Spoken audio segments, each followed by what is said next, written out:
So seeing a presence of a quorum, I'm calling to order this meeting of the Regional School Committee on September 8th at 6:32 p.m. And we'll begin with a roll call attendance. So when I call your name, please state present. Mr. Demling. Demling present. Ms. Kenny. Kenny present. Ms. Lord. Lord present. Ms. Spitzer. Spitzer present. Mr. Stammel. Stammel present. Ms. Stancer. Stancer present. And McDonald present. And we also have our student representative, Ms. Ruby Kane. Welcome.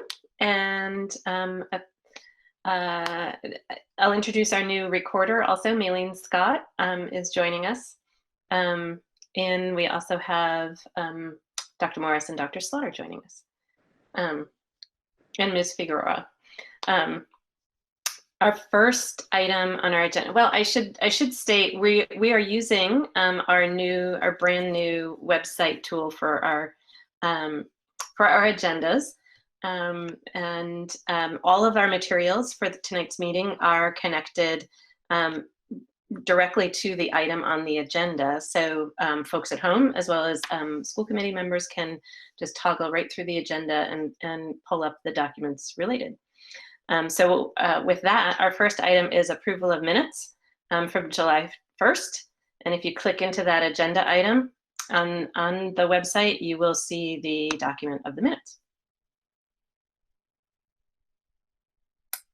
Did anybody have any updates or edits that they would like to call out?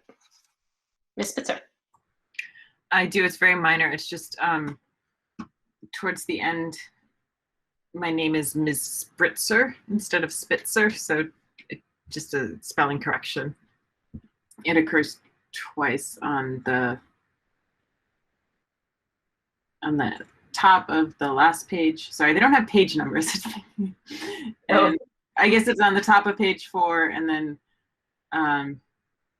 again on page 3. Okay. Any other edits?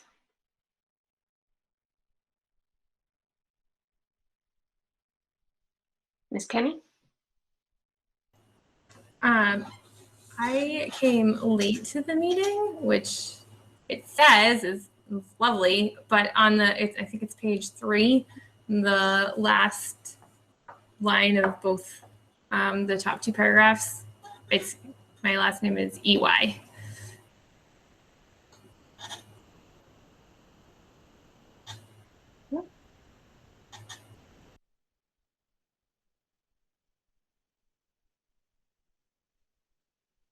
Any other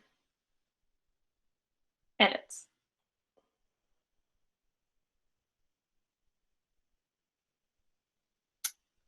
Seeing none, I move that we approve the minutes of July 1st, 2021 as amended.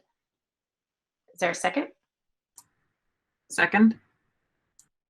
Any further discussion? Seeing none, we'll take a roll call vote. Mr. Demling. Demling, aye. Ms. Kenny. Kenny, aye. Ms. Lord. Lord, aye. Ms. Spitzer. Spitzer, aye. Mr. Stammel. Stammel, aye. Ms. Stancer. Stancer, aye. And McDonald, aye. The motion passes unanimously.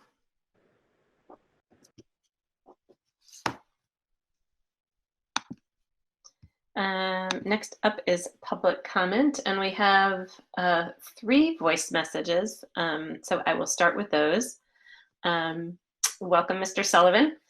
And then we also have some written comment that we received, and that's attached to the agenda item. So as mentioned, we'll start with the voice. Hi, my name is Elizabeth Marcus. I'm the parent of 2 children, one at the middle school and one at Fort River. And I was just seeing the agenda for tomorrow's meeting, and that vaccine mandate was on the table. And, I don't know how this I just assumed that there had already been a vaccine mandate involved with several institutions. And so I admit losing track of that. I would strongly be in support of this. I have a 9-year-old who can't get vaccinated yet. The idea that there might be teachers and staff at the school who are not is kind of appalling to me and worrisome. I know the Massachusetts Teachers Association has come out in favor. I think that is a very strong affirmation of the importance of this. And I would say, just as a parent, I urge you to pass this. It would give me much more peace of mind. I believe we're doing everything we can to keep our kids safe. Or rather, I had believed it until I realized there might be unvaccinated people over 12 there without exemptions. So I would like to see that move forward. Thank you. Again, my name is Liz Markovitz. If you have any questions, I'm happy to get in touch. Thank you. Thanks for all you do. Bye. Hi, my name is Jennifer Pace, and I live in Amherst. I would like to urge the school committee and the superintendent to institute a vaccine mandate for ARC staff. I'm speaking as a concerned parent and an officer in the UMass Professional Staff Union, PSU. However, these comments are my own and do not represent the PSU. The PSU agreed to allow the UMass administration to institute a vaccine mandate for staff because we felt it was our duty to be leaders in public health and in the health and safety of our community. After the announcement was made, we received many messages of thanks and gratitude from staff members and very few messages of complaint. The people who were grateful for the vaccine mandate far outnumbered those who opposed it by a margin of around 20 to 1. Having a vaccine mandate for faculty and staff made people feel safer about coming back to the office.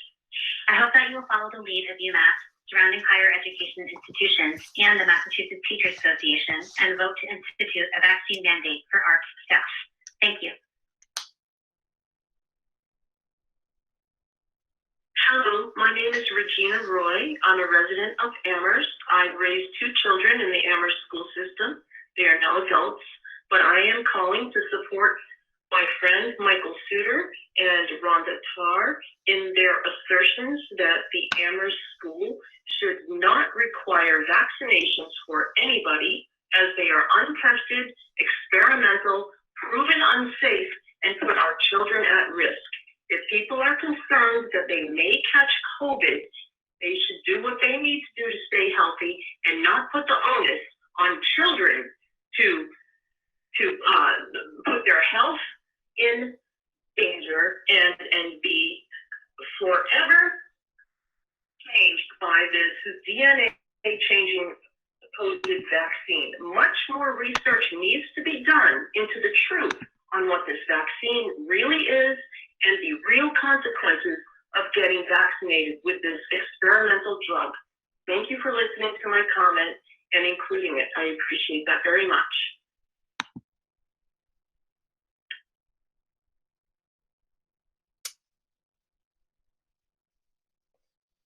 I think I'm presenting. Yes, it's this is the written public comment that's also included in the agenda on the website.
Okay.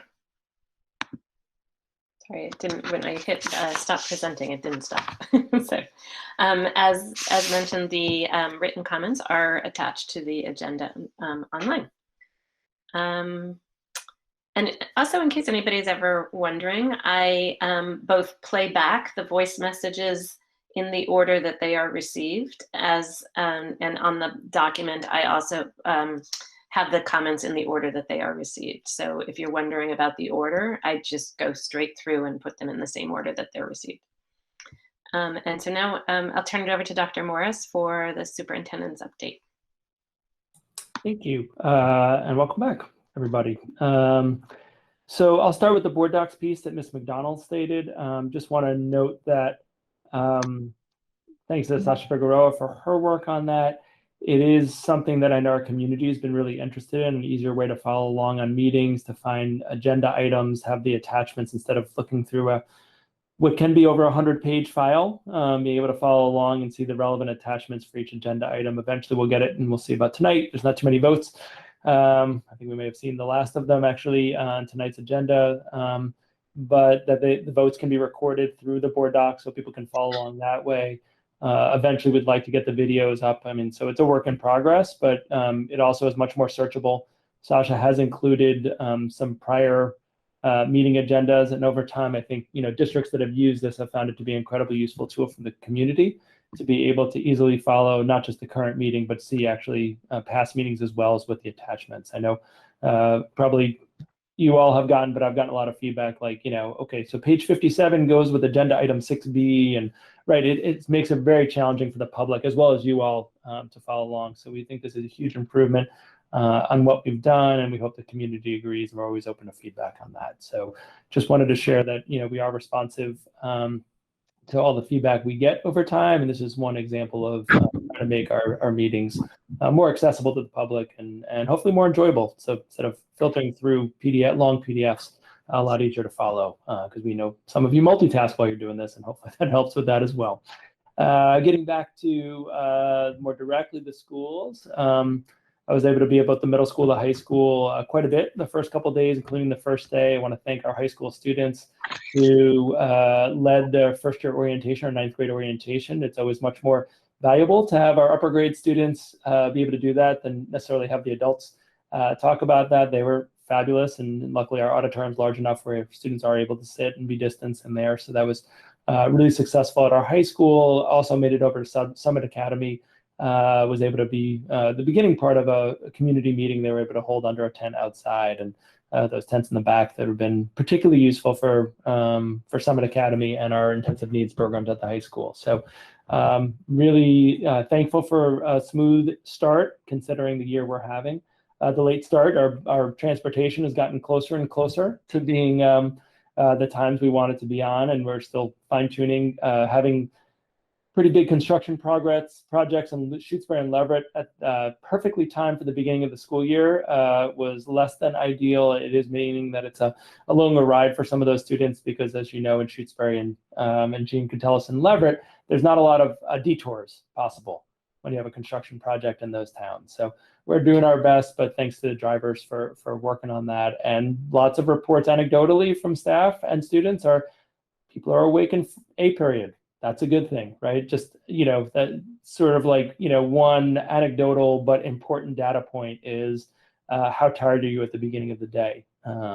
So obviously lots of, details to fine tune, but overall really successful implementation, and thanks for all the schools for their support with that. Want to share that we have tentative agreements for contracts with both the APEA, the teachers, paras, and clerical, and also the UFCW, the food service workers. So once those are ratified by the member unions, we'll bring it back to a public vote of this body, but just want to share that good progress was made, and thanks for the school committee members as well as Doreen Cunningham and others, Doug Jen Ortiz as well, who are part of those negotiations, reaching positive resolution, which is always a good thing. We did convocation outside this year, so that was a little bit different. Thanks to Ms. McDonald, who represented the school committee very well, and Mr. Harrington, Ms. Lord were able to come and attend, and it was cozy outside. People brought their beach chairs. We're on the beach. We're in the middle school parking lot on the side, but nonetheless, it was really nice. And Mika McGee, who's the president of the APA, very thoughtful, made some very thoughtful remarks as well. But it was nice to be all together. We did separate the elementary and secondary, so we didn't have 600 people there all at once. It felt a little better to have a smaller group, and I thought that actually worked quite well. And I have no huge desire to go back inside next year. Sometimes we learn in this situation that if we get a nice day like we had, it was really nice to be outside instead of what can be a pretty dark auditorium that, for good reason, doesn't have lots of windows and other things. But in terms of starting a year, it often can feel very dark. Before that, we had new teacher orientation. Some great new educators have joined our district. We had a number of retirements even over the summer. So we have a lot more than typical year of new staff members joining us. And I'm proud to report for, I believe, the first year ever that over 50% of our new hires identify as people of color. We've been increasing that number each year for the last 4 years. That's tremendous work by our HR department, as well as principals, assistant principals, and others who are involved in hiring. But as we try to change our demographics of our district, the best way we can do it is retain the staff members of color that we have, and then increase their numbers when there are retirements. And we've been our data is pretty successful on both of those. So I know later this year there'll probably be a HR report where we can dig in on the data a little more closely. But really great work by folks on that. Digging back a little bit deeper into the summer, you remember at the end of the school year last year there was a tragic event, and one of the things we wanted to go back and do is make sure we were supporting the community. And thanks to Marta Guevara, Dr. Guevara, we had a digital culture event by Project Young Eyes that was well attended. We also shared the link out on social media and other networks, talking about safe online, how to support students with safe online usage. And so that's ongoing work, but it was a highly successful event. And I think there was some real practical next step tips that families had from that experience. I think the last thing I will add is actually two things. So we had seems like a year ago, but it was only a month ago, we had an administrative training week. So we had 3 days with our full team. We went over health and safety, unsurprisingly, but we also in detail went over training on anti-bias. The attorney for the district, Mark Terry, was there. The human resources team followed up on that training.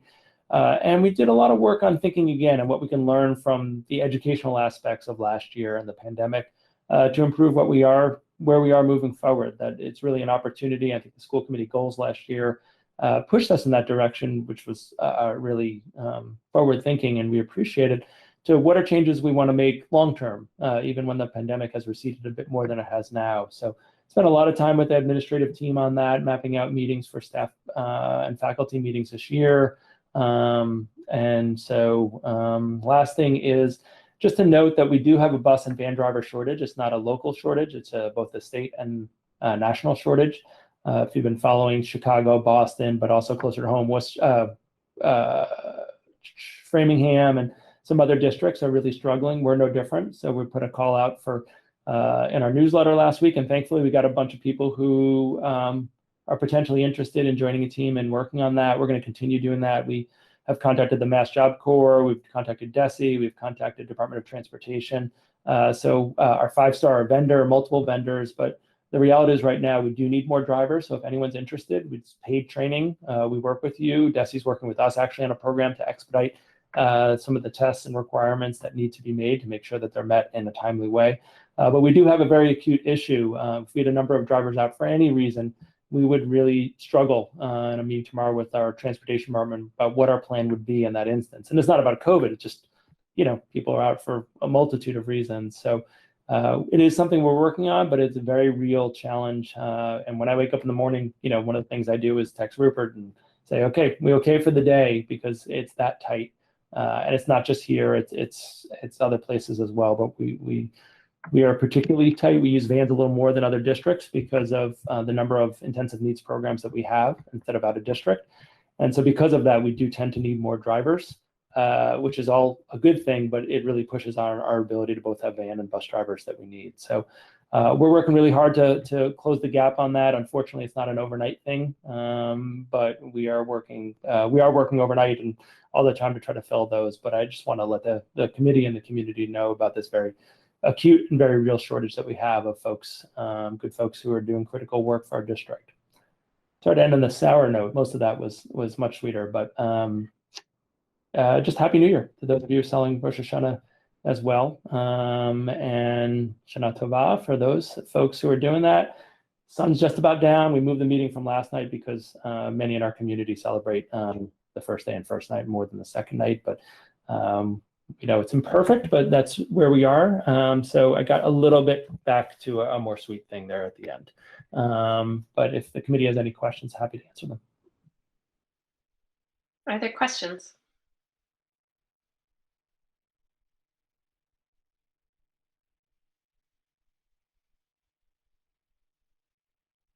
Not seeing any. It was a very thorough update. Ms. Kenny.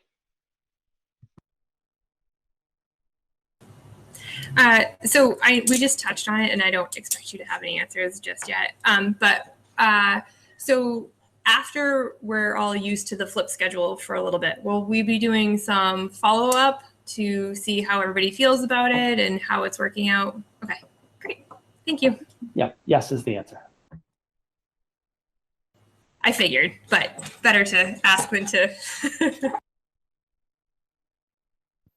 Mr. Deming. Can you say a little bit more about our transportation resource planning? You mentioned the bus driver shortage and that this is a state and national.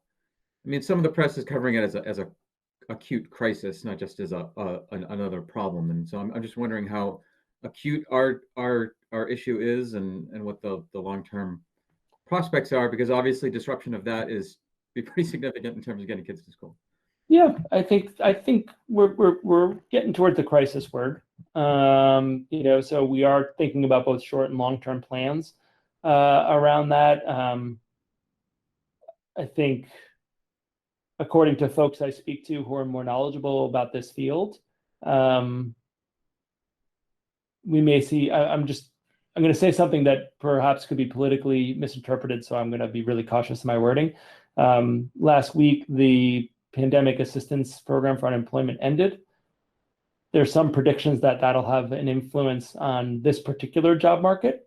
I'm not an expert on this particular job market, but that there may be hopefully some bounce back in terms of folks who are interested in applying or reapplying. We didn't see too many people left. We had retirements, and in our situation, what we're seeing is having trouble finding people to replace folks who plan to retire and chose to retire and have retired.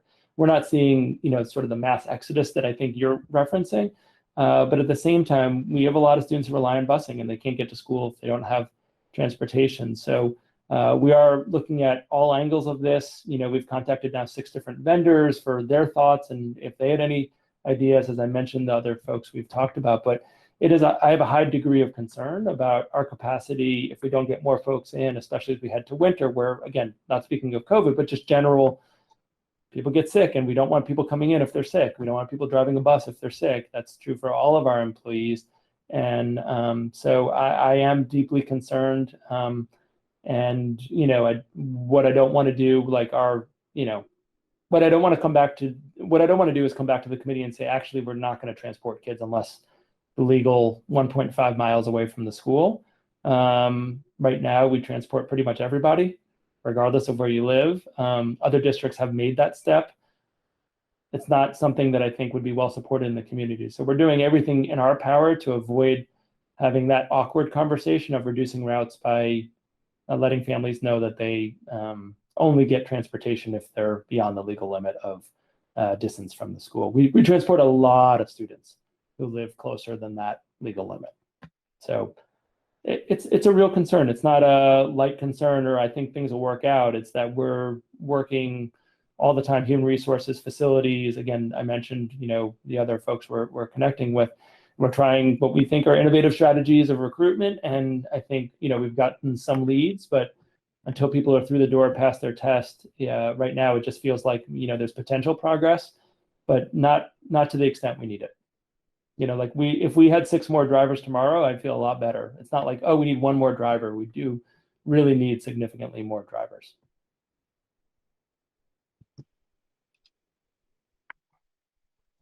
Thanks. Any other questions? Ms. Dancer. I don't have a question. I do have a comment, and I just wanted to say thank you to whoever, presumably people in the IT department, who helped set up board docs, because I've already found it to be so much easier to deal with. So thank you to whoever worked on it, and to Sasha. Yeah, primarily Sasha took the lead on it, a little bit of backup, but she really has some technological proficiency beyond where I am.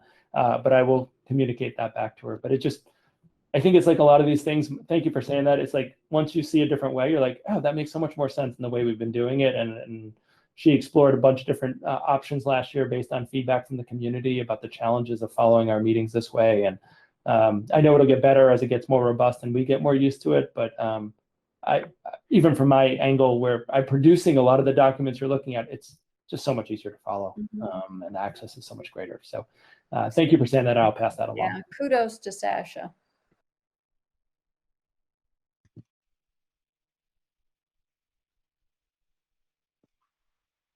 I'll second that as well.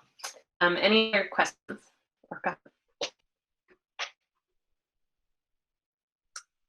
Seeing none. Okay. We'll move on to the next item, which is the chair's update. So welcome back. We saw each other a few weeks ago for our retreat, and we'll be following up on that later on in the agenda this evening. There's a couple, I will be talking about recapping from our retreat, as well as talking about budget later on in this agenda tonight. And sort of related to both of those, I wanted to bring to the committee's attention the fact that there's over the last few months, a few members from the Amherst, elected officials from the Amherst Town Council, have reached out to me to discuss the regional budget informally. We haven't done that, but I did let them know that the regional school committee will be discussing that this evening, and that it was a theme that came up repeatedly throughout our retreat a few weeks ago. And I let them know that we are open to discussing the process with them and members from the other towns. And I just thought that this context would be helpful as we go into our conversation later on this evening about the budget process and sort of recapping from our retreat. And that's all I had for my update. Are there any questions? Dr. Morse. Sorry, it's a tangential, something I forgot to say in my update. So if there's questions for you, they should go first.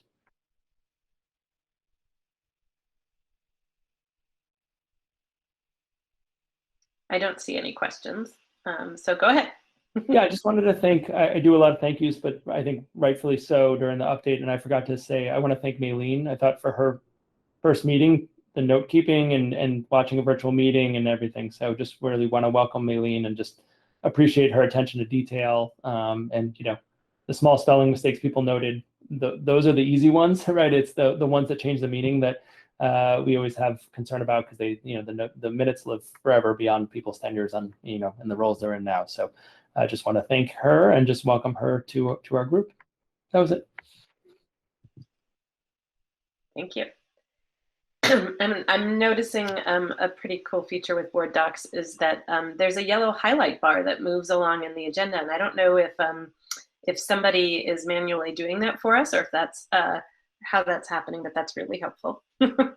Next up is school committee announcements, which includes updates, reports from subcommittees. So are there any announcements or reports? Ms. Dancer. Thank you. So I am the chair of the budget subcommittee, along with members Hala Lord and Carrie Spitzer. And we had our first meeting last week, and I thought I would just share some of the things that came up at that meeting. I would say it was very helpful to have the things come up at the retreat regarding the budget, and we did talk about some of those things in the budget subcommittee. And there is one item that I've asked to bring up that we can actually get feedback and discuss when we get into the rest of the agenda. So So one of the things that we talked about was how to start a process for doing more education for the public about our budget process. And about the assessment method, which is something that follows along with the budget.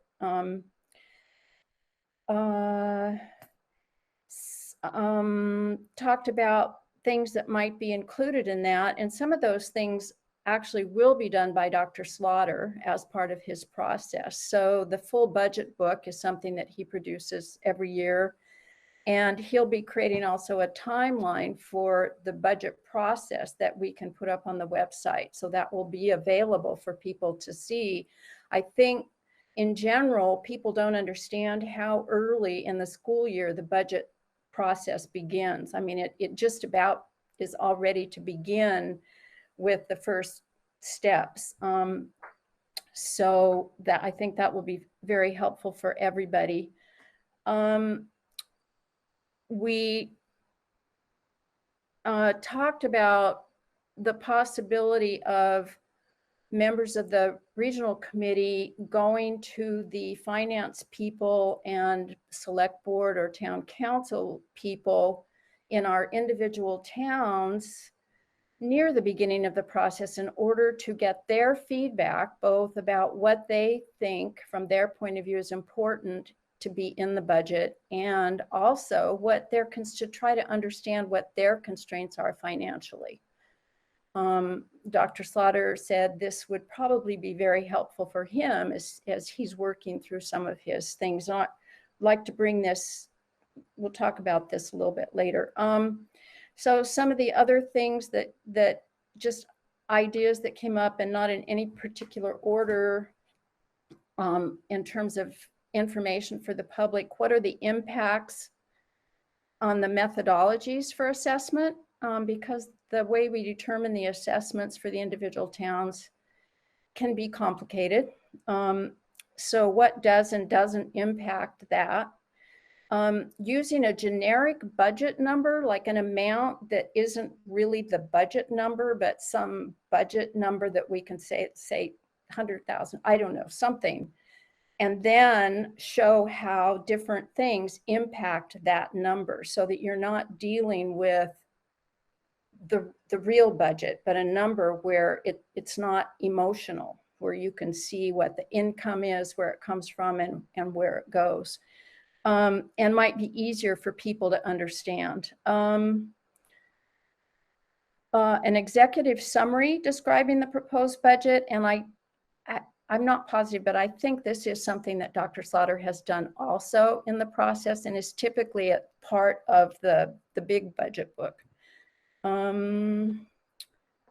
Let's see.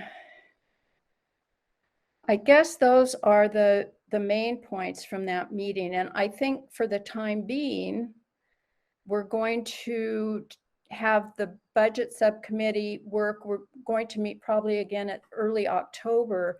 And if we need an advisory committee, which would allow us to bring in additional people as we move farther down the process, that's also something that we can consider. So that's what I have to say. Ms. Spitzer? I want to thank Ms. Dancer for that summary.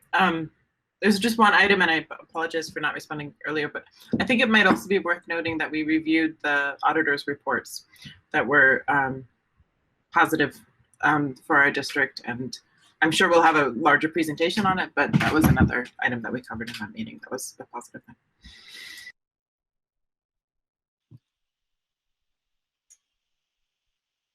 So as Ms. Dancer said, we'll be digging into some of the discussion items that the budget subcommittee has wanted to bring to the full committee later in this agenda. But if anybody has any clarifying questions right now, I'm sure Ms. Dancer would. Let's respond. I'm not seeing any. Okay. Great. So we'll move on now to our new and continuing business. And our first item tonight is the vaccine mandate for staff, or a discussion about a possible vaccine mandate for staff. we included in this agenda item are two documents that we thought might be helpful to frame our conversation this evening. So the question, as also came up in public comment, is to consider requiring COVID vaccines of staff in the ARCS regional schools. Another committee, school committee, the Amherst School Committee, had a discussion about this last week as well, or at their meeting last week. The documents that are in this in the packet are, one, a draft that Ms. Spitzer worked on, and includes sort of a review from our attorney, Mark Terry. And then the other one is just an example of a policy, similar policy that was just passed by another school district in Massachusetts, I think about a week ago. And there's many other districts that are considering similar such policies. This was the only one that I was able to get my hands on before this meeting. So those are framing documents for our conversation tonight that might help us along. And with that, I don't know if Dr. Morris, if there's anything that you wanted to add before we dive into discussion. Yeah, maybe just very briefly, I think, right, you saw public comment and you saw some different opinions on this topic, and I think that's mirrored in, you know, local and national discussions about it. For me, I think the thing that I want to share, and I heard this from folks who don't have the same opinion as me last week, and a really helpful conversation added to my perspective, is I think the way we talk about this collectively matters. That whatever the decision is not going to make everyone happy. That I can guarantee you. But I think it matters the way we talk about folks who either have been, like me, get the vaccine as quick as possible, and then those who have a really different viewpoint. I think even if a mandate is passed, I think it matters the way we make them feel by the way we talk about this matter. So, you know, it's a little bit of an awkward comment because it's not some content-based, it's more process-based, but I just think it really matters that everyone's honored for having different opinions, even if at the end of the day, the body makes a decision from a health and safety perspective that's people are gonna disagree with. You know, I think there's a lot of factionalism that goes on these days, right? And that's true locally as well as nationally. And I think, you know, that's just my 2 cents. And I got that feedback very directly from folks who, frankly, probably wouldn't be comfortable coming to speak in a public meeting because they have a different opinion than probably most of the public and staff. And also, you know, I think they're right. I wouldn't want folks to come in, you know, and be concerned about it. So long-winded way of saying, I think if we can talk about the health and safety aspects, that's really, really good. I don't think anyone would intentionally on this board or otherwise try to sort of demonize folks, but at the same time, I think it really matters that, you know, we walk through this, you know, trying to respect everybody, even if we're going to disagree with some opinions that are expressed. So sorry for the, again, long-winded intro, but it was a really useful.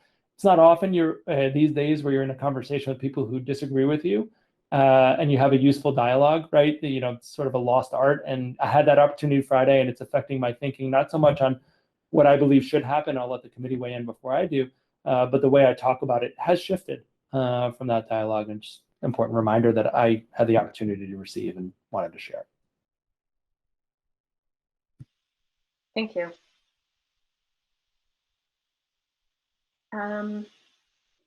We could go around the room and see if anybody wants to ask questions or weigh in on this to start the conversation, or if anybody would like to start the conversation. I can provide a context if that might be helpful, just about where we are. Would that be helpful for the committee?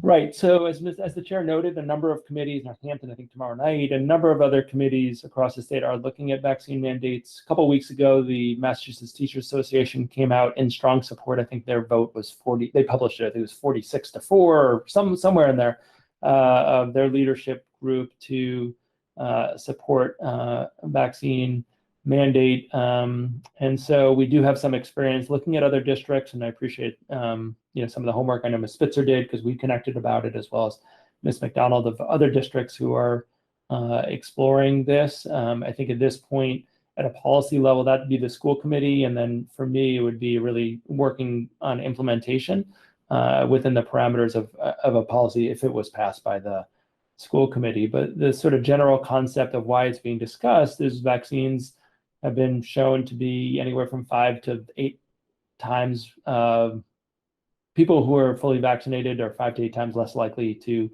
have COVID. And so from a community spread perspective, particularly as we're talking about with other staff, but particularly as we're talking about students, that's something that we hear a lot of concerns about health and safety, especially with the Delta variant coming in. I think this conversation probably feels different 2 months ago than it feels today to everybody collectively. It also reduces the risk of hospitalization, right? I've seen different data sources, but from somewhere between 25 and 50 times less likely to be hospitalized. So I think there's evidence that I've seen that's been published by CDC, by other reputable sources that talk about the impact of vaccines. And I think the reason that the mandate piece comes up is because we're concerned about spread. And vaccination has, science has shown us that it's reduced spread because people are less likely to receive it. I think the other thing that I'd mention about the dialogue is there's another topic coming about students. This is purely a conversation about staff. So I want to just cut that line pretty closely. And because of that, I think, we are collecting data on vaccination rate of staff members. The vast majority of our staff is vaccinated, right? So I think that's important to note, because I think you look at places around the country that are, getting in the paper in areas with a much lower vaccination rate. For us, I can't give you the real number because we're still collecting that data and cross-referencing it, but we have the elementary data of 2 of my 3 districts, and people are still sending in late. I shouldn't say we have it, but we have an overview, and the vast majority of our staff are fully vaccinated. It's not everyone. I want to be really clear about that. If it was everyone, we wouldn't have to have a conversation about a mandate. And so kind of our current situation, just to summarize, is vast majority of staff vaccinated, not everyone. Concerns about impact of spread within that. And on a human side, and this is a hard thing for me to express because I know it'll be critiqued for being inauthentic, but it's the truth. I worry about our staff who's unvaccinated. I worry about the impact, not just on our students, but I really care about our staff. I know it gets criticized for being paternalistic or all those things, and maybe they're right. But as a human being, I don't want to see people sick. I don't want to see people hospitalized. And if there's a way to prevent that, that's something I care about. And I think this committee would agree with me that you all care about our staff members that way. And I know, I'll say it's you don't have to, so you don't have to deal with the critiques of that.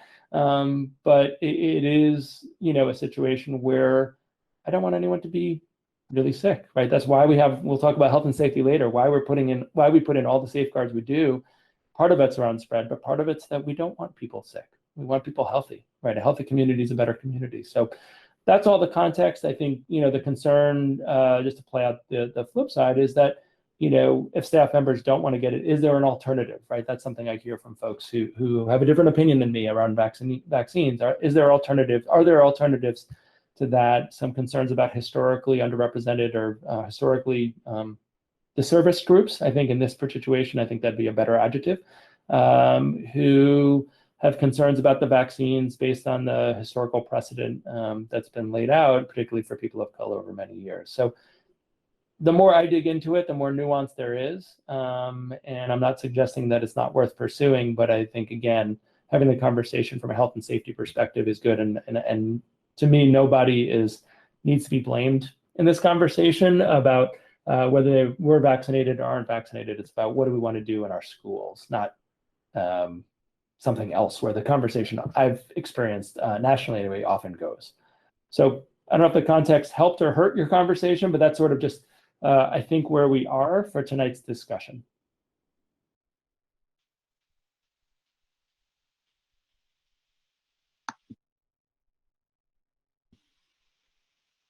Ms. Lord.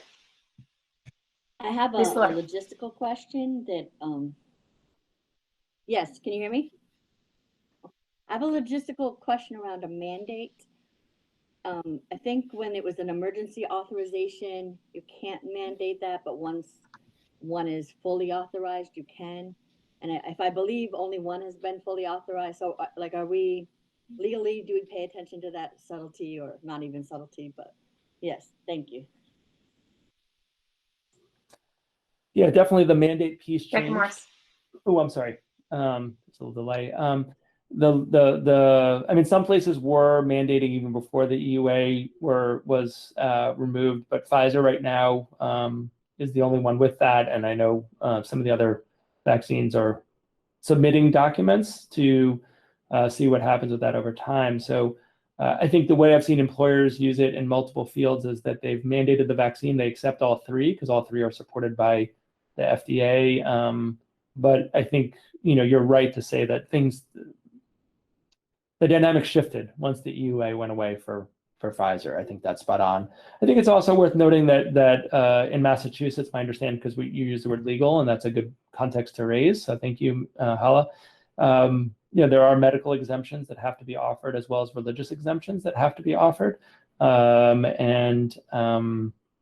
some examples of other employers' models with that, and that's something that we could certainly bring back to share with the committee and the community. As I know Ms. Spitzer shared, I hope it's okay to share, we talked about it, and our legal counsel is looking at that and looking at what other public employers are doing.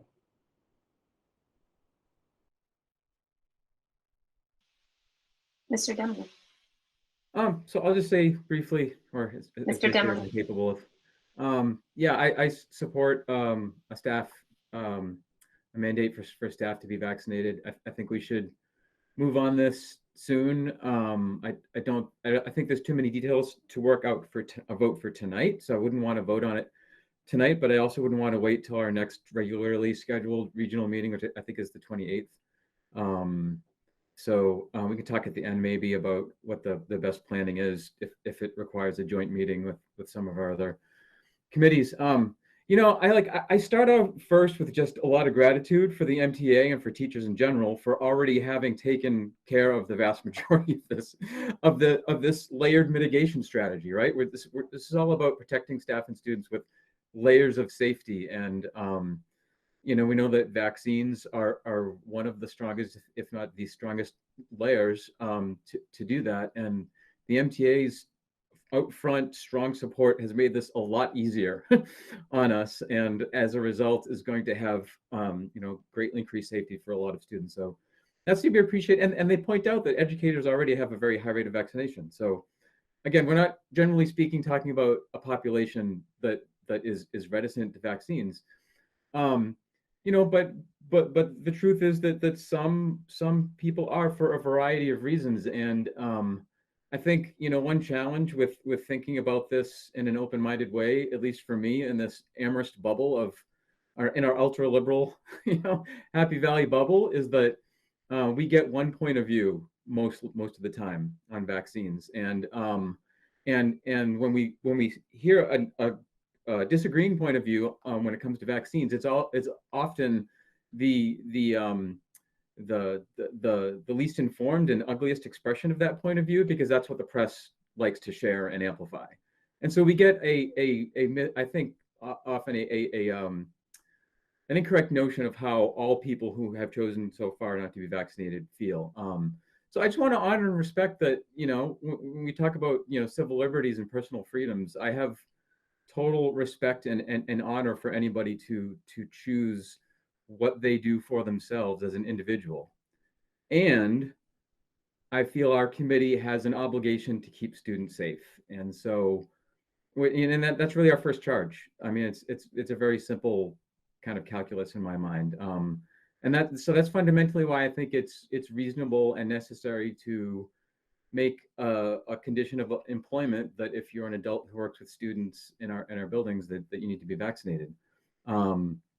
I think we might want to add some language there to also maintain full vaccination. I think that was a phrase from the Newton policy, just so this isn't a one-time thing, right? And we don't want to try and predict exactly what boosters are coming and when. So something about maintaining that. So I asked the question about bus drivers earlier, because in my scouring of the internet in terms of districts across the country that have already implemented and what kind of issues they're facing, that is one issue. We already have an issue with staff availability, and this could be another one because our employees are here of their own free will, and they have their own ability to be employed elsewhere. And so that's, and I think about other employees that we have too who don't work directly with students in the buildings, like our later shift custodial staff and whatnot. So I just kind of come back to that original principle of what do we want to focus on here, and it's about employees that work with students. As far as exemptions, so we do have that legal requirement that we need to have a base level medical or religious exemption. I would like to see the words clearly documented added to the exemptions, so that exemptions may be made for clearly documented medical reasons or for individuals who have a clearly documented religious belief, et cetera, et cetera. And I think that's not unreasonable to ask. I think that generally speaking, it should take at least as much effort to get an exemption as it does to get a vaccine.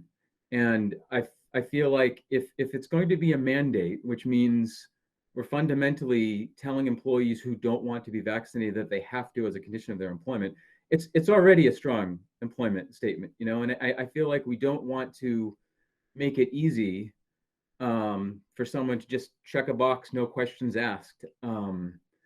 And I think that there are different ways to handle that. Obviously, with 100% privacy, as HR always would in any kind of situation with a medical leave or whatnot. But I think that's something that's important to put into this policy, given that there are no major organized religions that object to vaccines, and so a genuine exemption that is founded on religious beliefs is, I would expect, to be rare. But if those do exist, we would want to make sure that we are giving that exemption just to that situation. So I promised to be brief and I failed, but that's where I'm at. Mr. Stammel. I probably will be brief. I completely support everything Peter said. I support vaccines. Section E of the document, again, or F, the exemption part, I think I agree, needs to be much clearer. And in my opinion, documenting is what has to happen. I mean, if you have, I don't know how specific we want to be, but it seems, I think a doctor needs to be involved if there's a medical reason. It's nice to trust people, and I usually do trust people, but I think we don't want people to be unvaccinated. So I think proper documentation for medical reasons, and I might go so far as to say a letter from clergy, rabbi, somebody to authenticate a religious belief. And that might go against personal spiritual beliefs. And I know we're treading a line there, and I respect, I know a lot of people who have spiritual beliefs and that are not based on a specific religion. But it's awfully easy to say, I just don't believe in vaccines. My higher power tells me that I just shouldn't do that. I mean, I think we need to be pretty strict about it. That's it.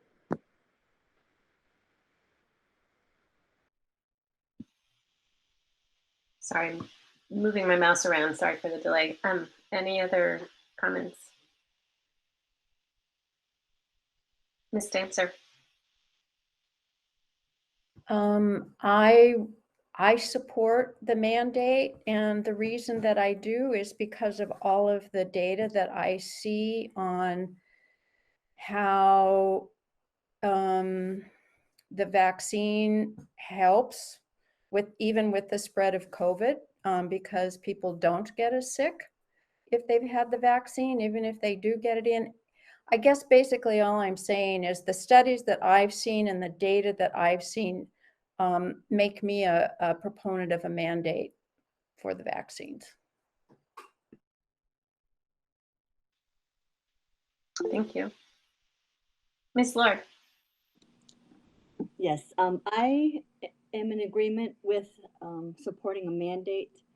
I'm more hesitant around how we deem legitimizing other people's spiritual beliefs or even medical. Like some of it started sounding very like who has accessibility to get into a doctor's appointment, which is really difficult for me with my insurance and where I'm sent, and or you know a clergy or a rabbi. I just think I'm more, yeah, I want to be careful how we deem legitimizing people's exemptions, but I also support a mandate. And, you know, I just wanted to put that out there that it scares me a little if we decide who's valid or worthy. And we, yeah, just my 2 cents. Thank you. Thank you.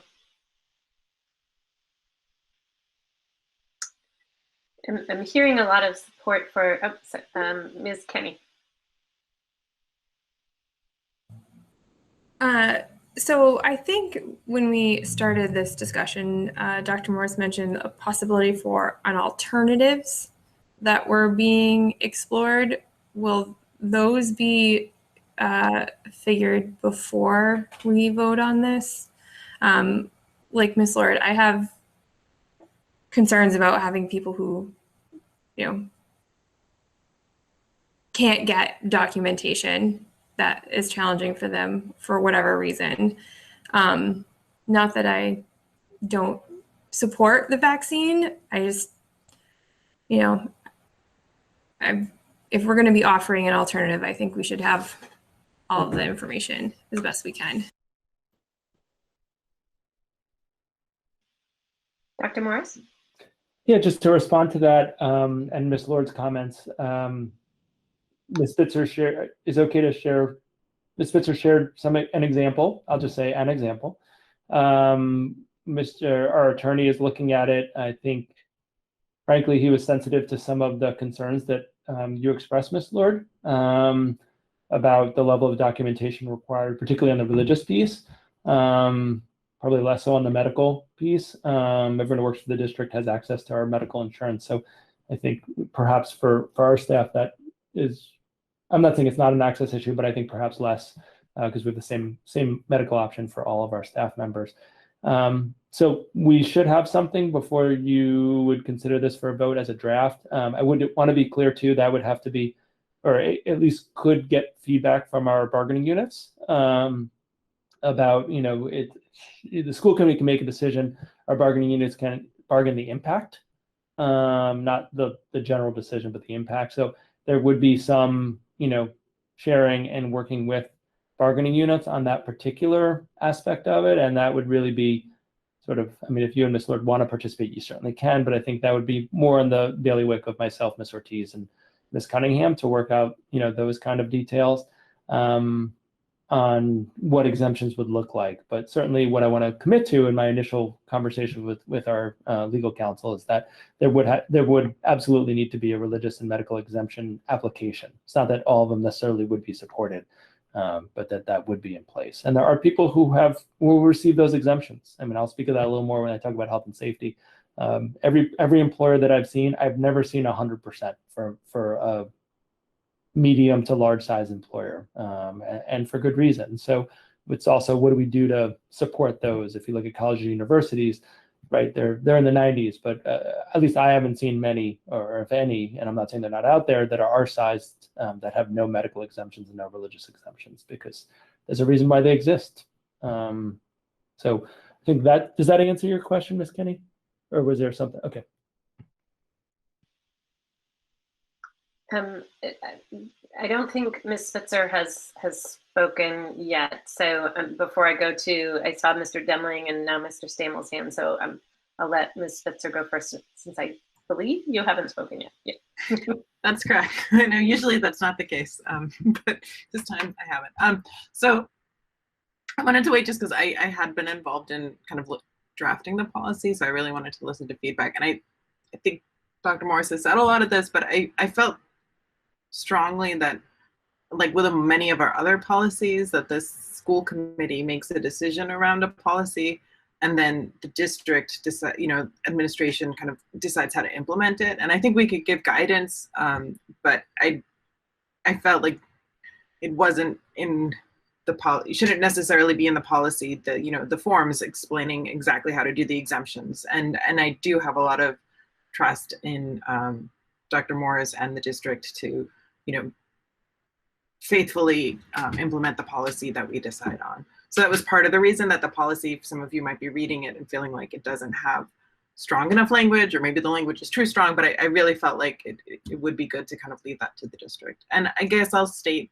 I'm particularly, I do feel sensitive to the concerns raised, and yet I'm also very concerned as a parent of unvaccinated kids, the need to protect our most vulnerable. And, we had this conversation at a different district, and I think the conversation felt even more difficult because of, at least at the middle and the high school level, we do have children who have the opportunity to choose the vaccine. But there are kids probably within our district who, for the medical reasons that we would be providing exemptions to our employees, do not have the opportunity to get vaccinated. And we want to make sure that we can protect them as much as possible. And I like to go back to thinking, it's not my idea, but the Swiss cheese model, and vaccines are part of that. And we're doing masks and we're doing social distancing. And I just feel like vaccines need to be part of the conversation. And to the extent we can, we should be doing everything we can to encourage vaccination. And I think it might be, I think you raised this, Dr. Morris, at our other meeting, the idea of trying to proactively go out and communicate about the benefits of vaccination and answer people's questions, because I think it is really important. And maybe it's not us communicating, but providing the opportunity for folks to talk to a healthcare provider privately. Because I think it is clear to me that, you may not feel comfortable coming to your boss to talk about a vaccine mandate, but maybe you'd feel comfortable talking to a provider who's in the community or somebody who has experience with talking to folks who have questions about vaccines. So I think if we can do that in tandem with any, if we decide to do this mandate, I think that would be an important thing to also consider. Thank you. My only comment, I too support requiring vaccines to whatever extent, because I go back to that layering of mitigation strategies, and this is a key one, not the only one, but a key one. And but I did want to bring up the policy should provide sufficient direction to let the district to guide the district in implementing things that the school committee would like to see happen in our school district, right? So the way you described that, Ms. Spitzer, I think was much better than I just did. But like getting into sort of the details of the specific types of exemptions or what's required, that feels to me like we're moving into process and implementation. And so thinking about ways that we can build in language into the policy itself that indicates how strongly we feel that this be absolutely required and only in certain, specified and documented, defined, whatever language, but create the language that says, this is what the school committee wants to see happen, without sort of describing how that's going to happen. And because as with anything, as soon as implementation begins, there's going to be learnings that happen that sort of realize, oh, well, you need to do it a slightly different way than what we had planned. And we don't want to inadvertently create an implementation tangle that, by the way that we write the policy. So I'm in favor of making sure that we have sort of broad statements to provide very clear enough clear direction about what we want to see happen. and leaving that room for Dr. Morris and the district to plan that implementation. Mr. Stammel and then Mr. Deming. And a quick piggyback on that, and referring to something Dr. Morris said earlier, you know, when it's implemented, there's obviously a concern that there is, you know, no morale impact, that there's no stigma attached, that if for people who are exempted, there needs to be an understanding somehow among all faculty. And I know people will feel differently about it, but it's an obvious concern that you just want everybody to buy into everybody's right to, you know, not only an opinion, but a legitimate reason to not be vaccinated. Although I'm a strong supporter, there will be legitimate reasons. And I just have a worry about that creating any kind of morale issue among faculty and staff.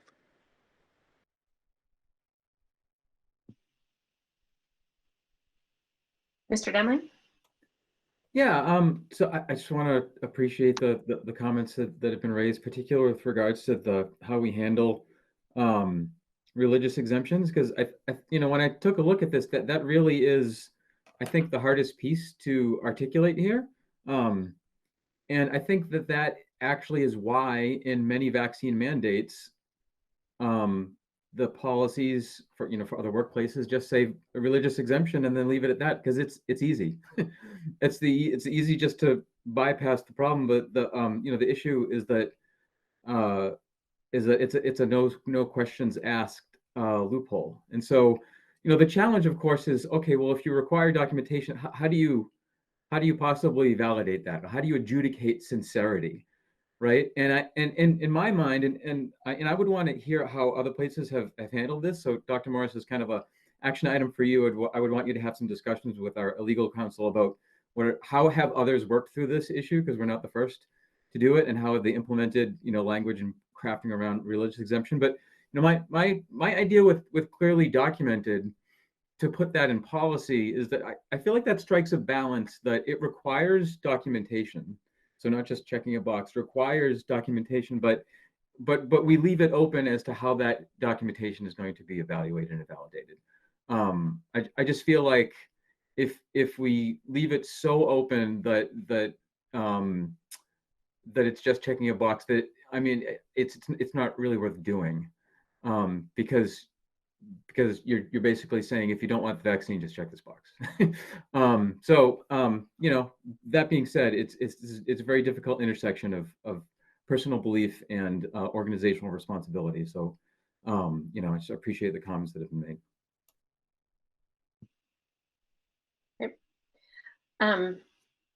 I'm hearing general support, and where we're really digging into feels like how specific do we want to be on these exemptions and that language. We're not going to be trying to get to a vote, because I don't feel like we have a document that's ready to be voted anyway. I think the draft that doesn't have the name Newton in it, so it's on the right on my screen, COVID vaccine policy draft 0908-21. That is the one that Ms. Spitzer drafted, and that our attorney has reviewed and updated. So looking at that, just looking at the interest of time, we could refer comments to the policy subcommittee and try to get the policy subcommittee to meet beforehand, or we could bring it just back to our next meeting. And I heard that we don't want to wait till the 28th for that.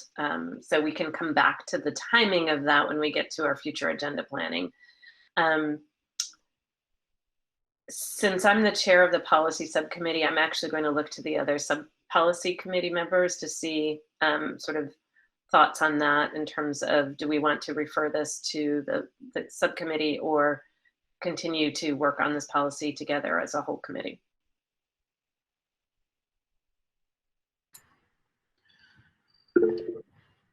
Ms. Stancer?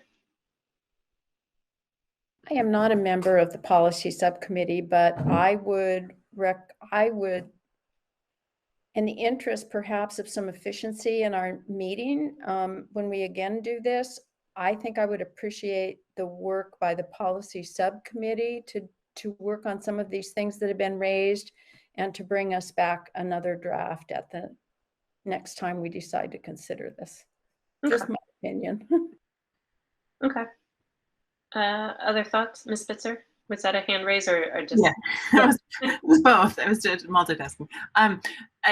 As a member of the policy subcommittee, I'm happy to meet between now and whenever we need to get it on the agenda. However, I think it would be really useful if anybody has, so I think to summarize the feedback, we've heard documentation of exemptions. I think it would be really helpful if anybody at the meeting now who's had a chance to read it could raise any other key points within it that they had concerns about or questions about or thought there would be clarifying language, just so we can have a sense of what to focus on when we meet. Because otherwise, I feel like today we went around the room and kind of gave our support, or I didn't hear any real lack of support for it, but I didn't hear a lot of other specific comments, and maybe that's because there aren't any, but I just wanted to get that out there. Mr. Stammel?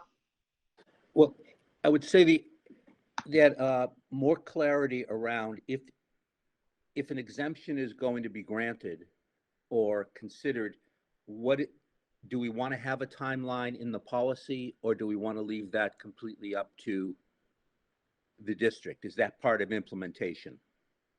Because it's kind of unclear right now. You know, is an exemption and you have a certain amount of time to, whether it's going to be documentation, do you have a certain amount of time? So it'd be nice to know, is that part of implementation that wouldn't be included in our policy? Would it be a sort of a vaguer timetable, or do we want, as part of the policy, to have a somewhat delineated timeline for the exemptions? In my mind, that feels like implementation to get there. That mine too, yeah. So that we say, I mean, because this is a new policy that's implementing, the timeline should refer to current staff and employees in the district working in the district. So in that sense, that timeline makes sense. And maybe there's another sort of comment about new staff as they join the district. Okay. So documentation and is the biggest one where folks want to have the policy committee sort of work on that. Is that Ms. Spitzer? Can I ask for feedback on one other aspect of it that, as I was drafting it, I kind of struggled with and just defaulted to what the example I was working off of had. The example I have here worked off of had contracted employees along with employees of the institution itself. And so I'm wondering, do folks want to make any distinctions among either contracted personnel, non-contracted personnel, and employees who by role in any way at all? That was one thing that I was struggling with as I was writing.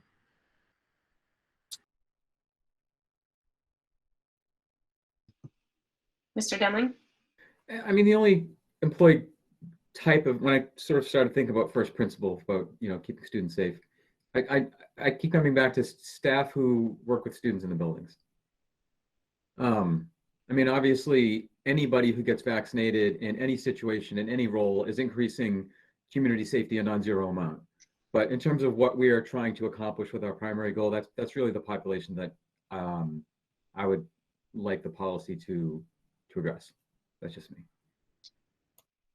So thank you, Mr. Dunley, because you remind me there was a couple earlier comments about sort of wanting to comment suggestions that you had made earlier, which was, could we look at including that language about maintaining full vaccination that was in the Newton policy, as well as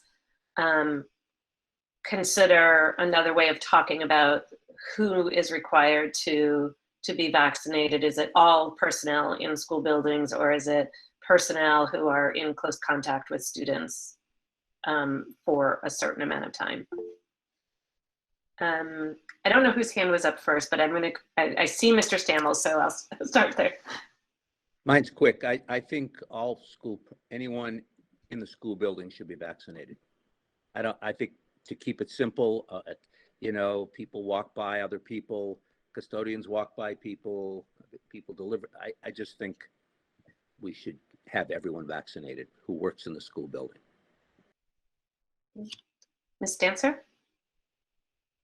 And that leads to my question, which is, what about bus drivers and van drivers? Van drivers in particular, vans are smaller than buses, not as much air. Dr. Morris? Yeah, I mean, I'll give my 2 cents, which is that according to the DPH guidelines, transportation, because windows are open, functionally works like if they're outside, as opposed to indoor spaces, and we do keep our windows open.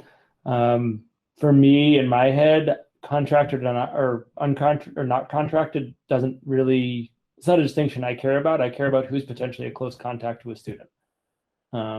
It's a little different opinion than what I heard from some committee members, but I'm not concerned about people passing each other in the hallway. I think there's significant evidence that that's unlikely to be a spread point. What I am concerned is people who, there is a state definition of close contact that we use, and anyone who potentially could be a close contact would be, whether they're contracted staff, our staff, like that's really my focus. More than some of the other scenarios that we play out, which just my 2 cents on it. I think that would both maintain the operation of the school. What I don't want to have a situation with contracted staff or our own staff is someone comes to fix an HVAC issue, which is promoting ventilation in our schools and safety, and that they can't come in and do that because of, we call a company in the vaccination status, right? So I am concerned about sort of hamstringing some of the function and operations of the district in ways where that staff member or that individual would never be a close contact of a student or a staff member. And, I'm pro-vaccine, right? I've said that for a long time now. It's not that I don't have that, but I do think if we start by narrowly tailoring it to who might be a close contact, I think over time, there are natural implications. We'll talk about some during health and safety. We talk about the KN95 piece. The reality is at the end of this month, folks who have to quarantine, which will only really only affect who don't have COVID but have to quarantine because of being in close contact, will start having to use their own time. That the law that governs that ends on September 30th. So I think there are some natural consequences over time. My primary concern is whatever your role, whoever's contracted or not, if you're working really closely with our students, like that's where my head is at. Ms. Kane?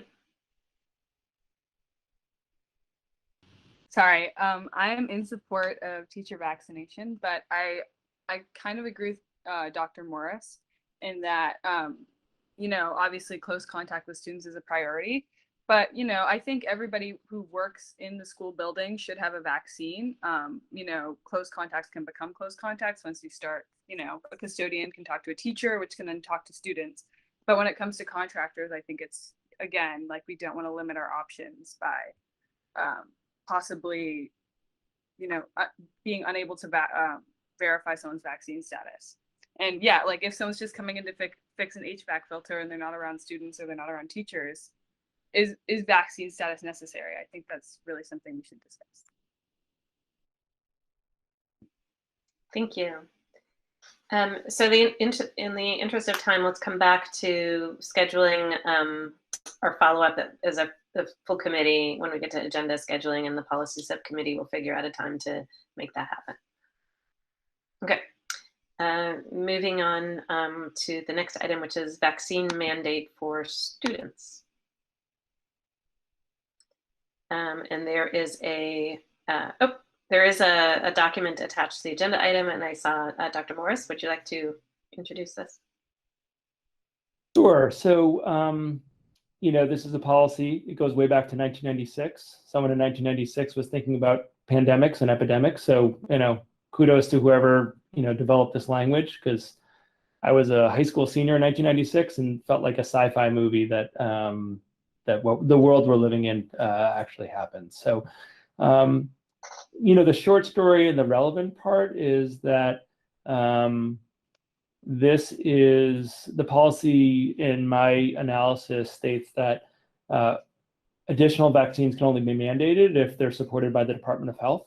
And so if this is something that the committee wants to pursue, vaccine mandate for students, and I don't mean to rush the conversation, but just to provide why we're talking about and what the conversation is, the recommendation I would have for the committee is to recommend that because the schools are located in Amherst, the Amherst Department of Health come out with an opinion about whether vaccine should be mandated for our students.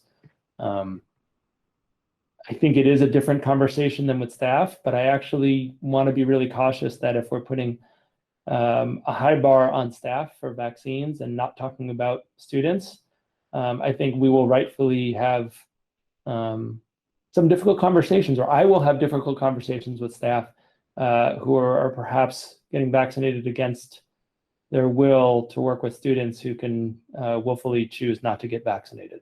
So I don't want to say it's analogous, but I do think there's a relationship between, in my personal opinion, how we approach vaccines for students and staff. I think, Peter, I think mentioned before that employees can go to another place, right? I mean, they're free will, and it's not quite the same for students, but there is homeschool option. There are other options for students to pursue if that's the recommendation. And I think the thing I've tried to be careful about throughout the pandemic is not trying to be an epidemiologist or a public health expert.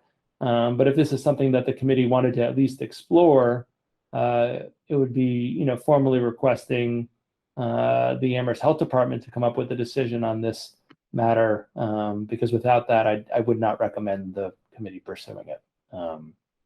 I did let the current health director know that this was on our agenda tonight, and just so she wasn't surprised if someone asked her about it tonight or tomorrow. But it is something that I think is at least worth discussing here to see where the committee is.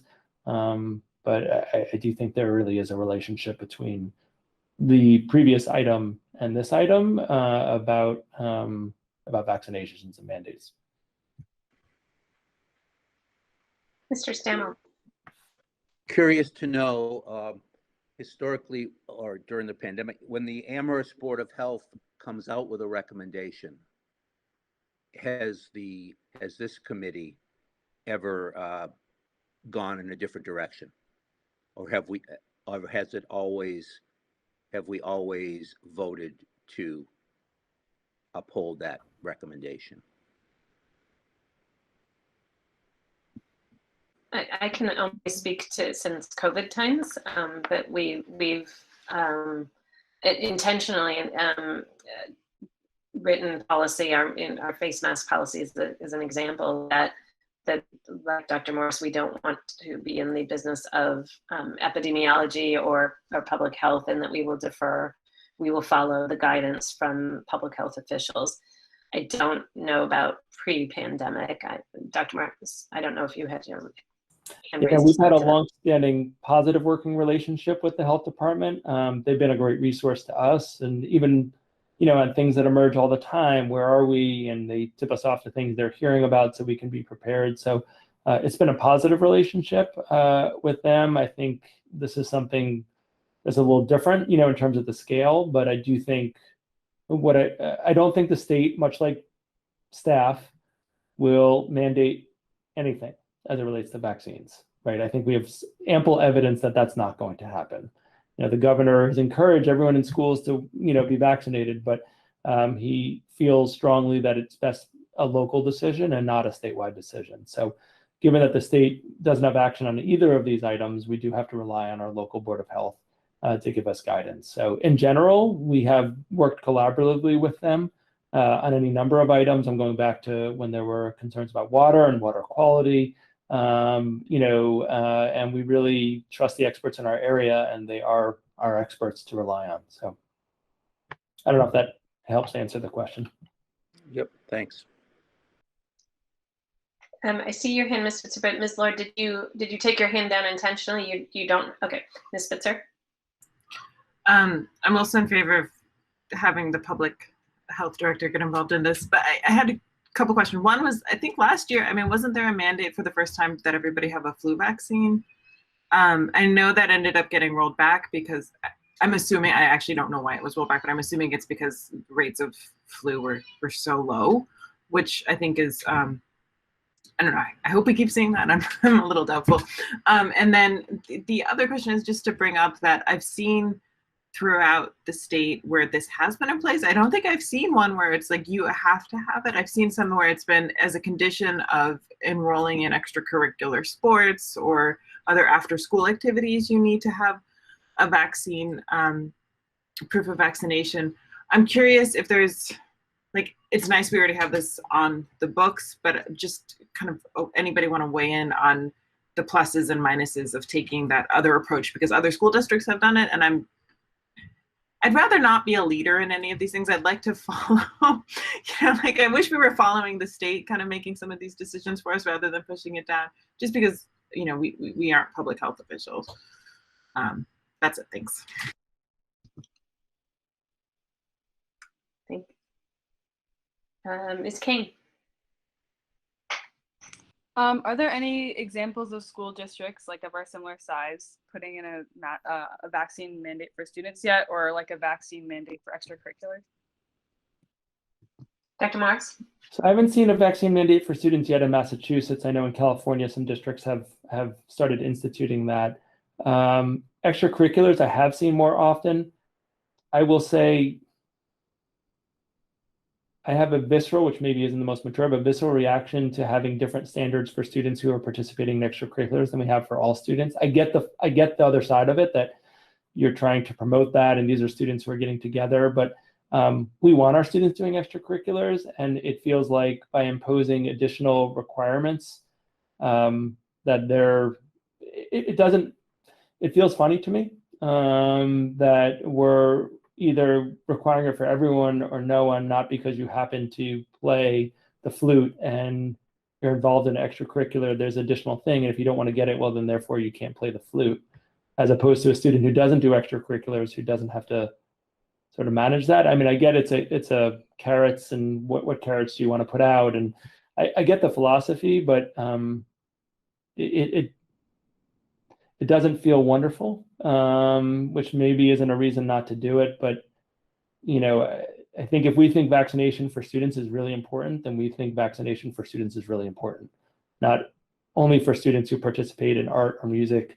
And Ruby, as you know, the vast majority of our students participate in some extracurricular throughout the year. So I think it's a sort of convenient way to get around some of the general mandate. But I think if the result is kids decide I don't want to deal with it, I'm not going to do extracurriculars. I don't know. It just, I tend to like things where everyone is treated. I don't know. I'm going to get myself in trouble by keep on talking. That's where I am on it. But I think there are more examples of that, and pooled testing perhaps mandating that piece, although the commissioner is now saying we can't mandate it for students. So, I don't know quite where that one's headed. Ms. Kenny. Sorry, I lost my mouse for a second. So I would just like to make a request, I guess, that if we if we do accept, have a mandate for students, that we hold another vaccine clinic like we did before, to make the access easier and more accessible to more students if we're going to be requiring this.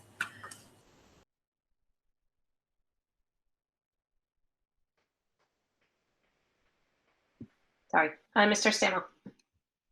I assume the Board of Health would be the people to help with this, but I have no idea what the data is. Is the risk to 15 to 18-year-olds similar to a risk for 30-year-old or 40-year-old? I have nothing to go on. So that, I think, is an obvious variable we need to put in the equation. Dr. Morris. Yeah, I think this is where relative risk gets complicated. So I'm glad you raised that point, right? So on average, right, from my understanding, and other people can correct me if I'm wrong, I'm sure they will, is that younger students are on average less at risk than older students. The on average piece is where the problem is, right? So if you have a 15-year-old who is immunocompromised, it doesn't matter what the average is. It matters that that student is relying on other students as well as themselves to be as safe as possible in the environment. And I think that's where all of this gets really complex, both on the adult side, I know we talked about that, and the student side, is that the individual, this is a contagious disease, right? So when we think about this as an individual choice, yes and no, right? The reality is at this point, we have evidence of our 12 to 15-year-olds in Amherst-Pelham anyway, 82% of them are vaccinated. It's a really high number, and kudos to our students and families and community for coming together on that.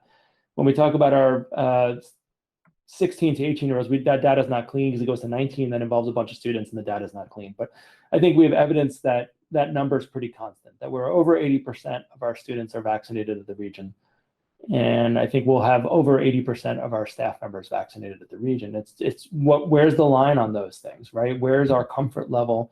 Where does this become an individual risk versus collective risk conversation, both on the adult and the student side?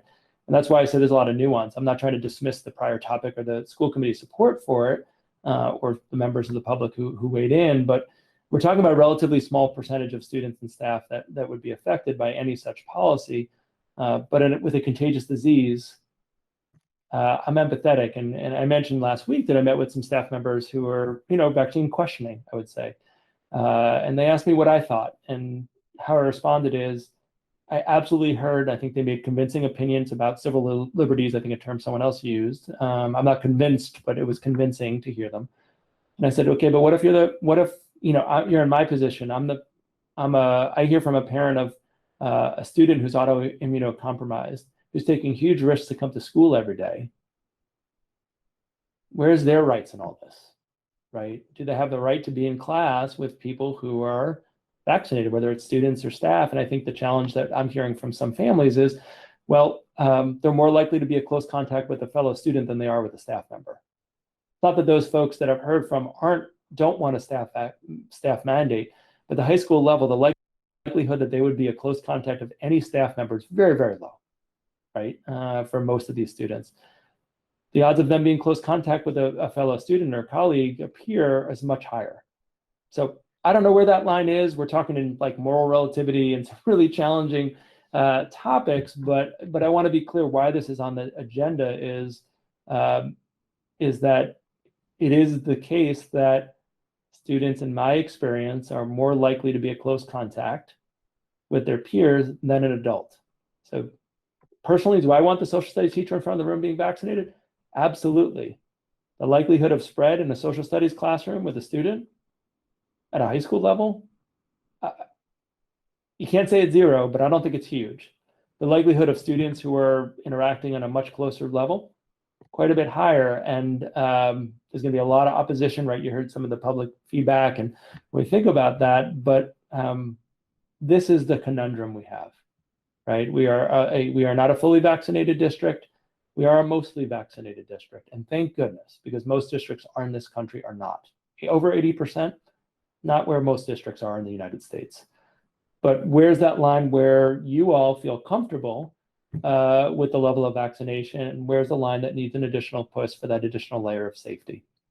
I get the easier job of again, doing monologues like this and then pushing it to you, right? But it is a really complicated set of circumstances, but I am very empathetic. There is no virtual option for students. And we have students who are really anxious being in the school environment, not because the systems and structures aren't sufficient, but they're middle school and high school students. And the risk factor for me doesn't define the risk factor for, and I'm not going to put Ruby on the spot, I'm not literally talking about Ruby, but the risk factor of Ruby. So you can look at all the data. I'm a 40-something-year-old person, right, with a certain health history. You can look at Ruby and say, well, she's younger, than me. But based on our health histories, it doesn't necessarily define the individual risk that anyone takes coming in the buildings. And that's the really hard part. Sorry, Ruby, didn't mean to use you explicitly, but you happen to be here, and I'm glad you're here. I'm going to ask a more process question. At the start of this discussion, Dr. Morris, you indicated that that the school committee generally is not really authorized to, like, the only vaccine mandates come from departments of public health.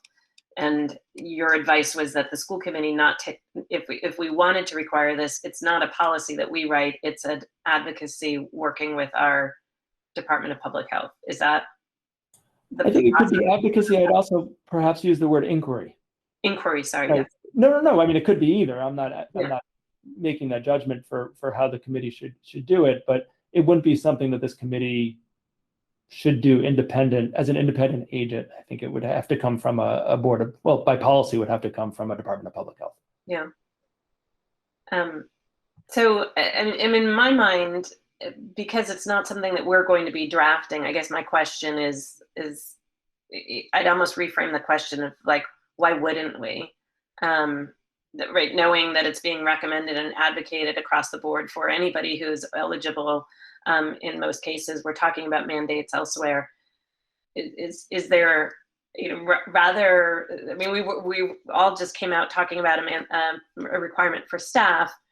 In my mind, it's a population that's together in the space, and it's our obligation to sort of make sure folks are safe. And so, in my question is not like should we, but should we not, right? Like rather, I mean, we have vaccine policies for students already on the books. So what makes this different that we shouldn't consider the same thing would sort of be my question. But Mr. Demling? Yeah, I mean, just briefly, I think the action that we can take at the very least is to direct the chair or the superintendent to contact the Department of Public Health and say that we have a strong interest in exploring the possibility of a student vaccination mandate. And I'm not assuming how anybody feels, individual on the committee feels, or we're not taking a vote, but it's I mean, and if it's up for debate, I guess, if we even want to go to this direction. But personally, I feel like we should just contact them and say we have a strong interest in exploring it. Because I'm actually not entirely clear, Dr. Morris, about the exact separation of legal responsibility between the district and the Department of Public Health. I've tried to find this out, and it's not super clear to me, which might be kind of related to Ms. Spitzer's comment about being a leader. And if we push this on our own outside of working with the Department of Public Health, would we start to go down a legal precedent hole? I don't know. And I'm not saying I don't want to go there, but certainly I think the first step is to talk to the department that is much more knowledgeable about these kinds of things. That's where I'm at. I'm going to look for sort of head nod. I don't know that we need to take a vote for an action to make an inquiry. Just I feel like we've discussed that. So if folks are feeling like that is an action that we would like to take as a next step from here, are there any objections to that? Dr. Morris?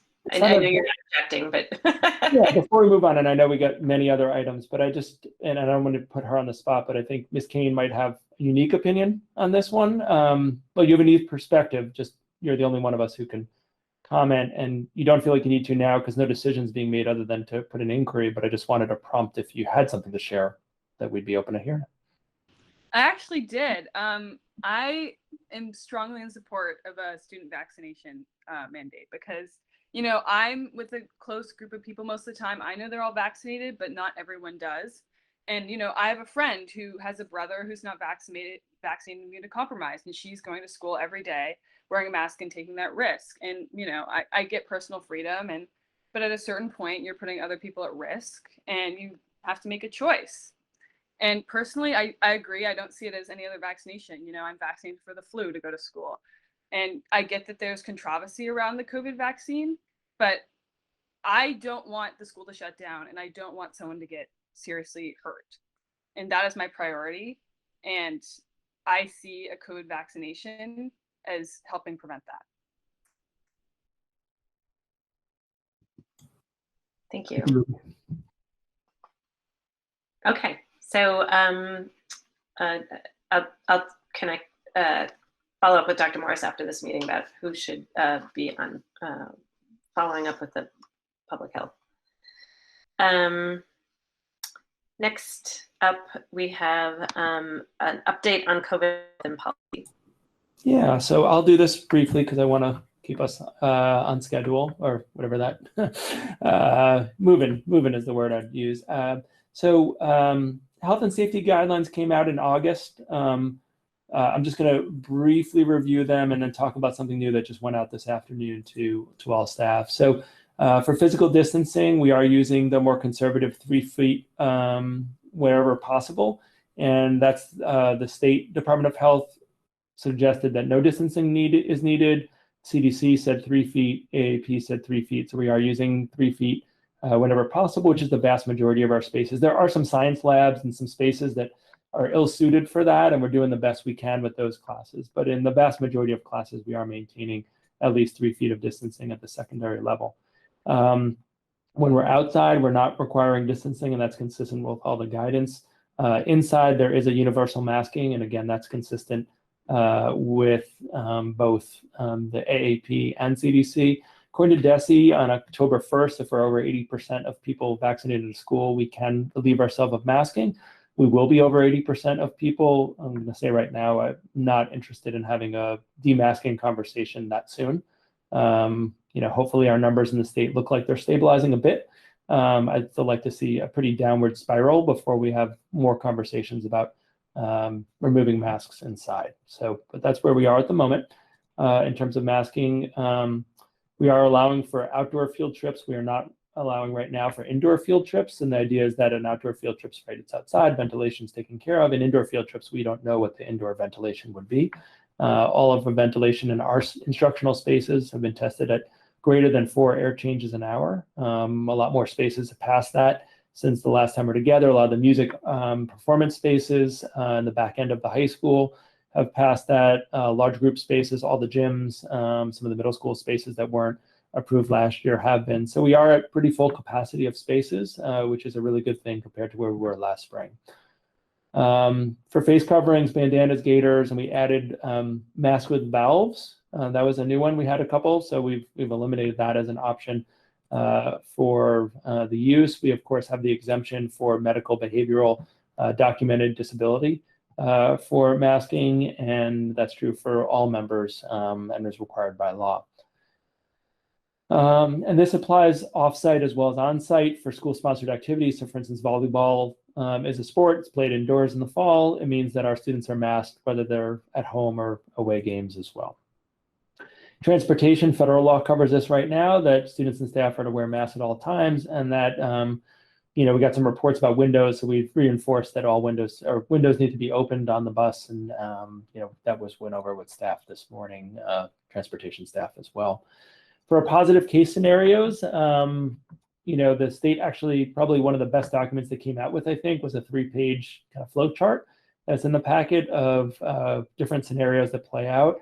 And this is where the secondary level of vaccination plays a large role. So folks who are vaccinated, who are close contacts, as long as they're asymptomatic, continue going to school.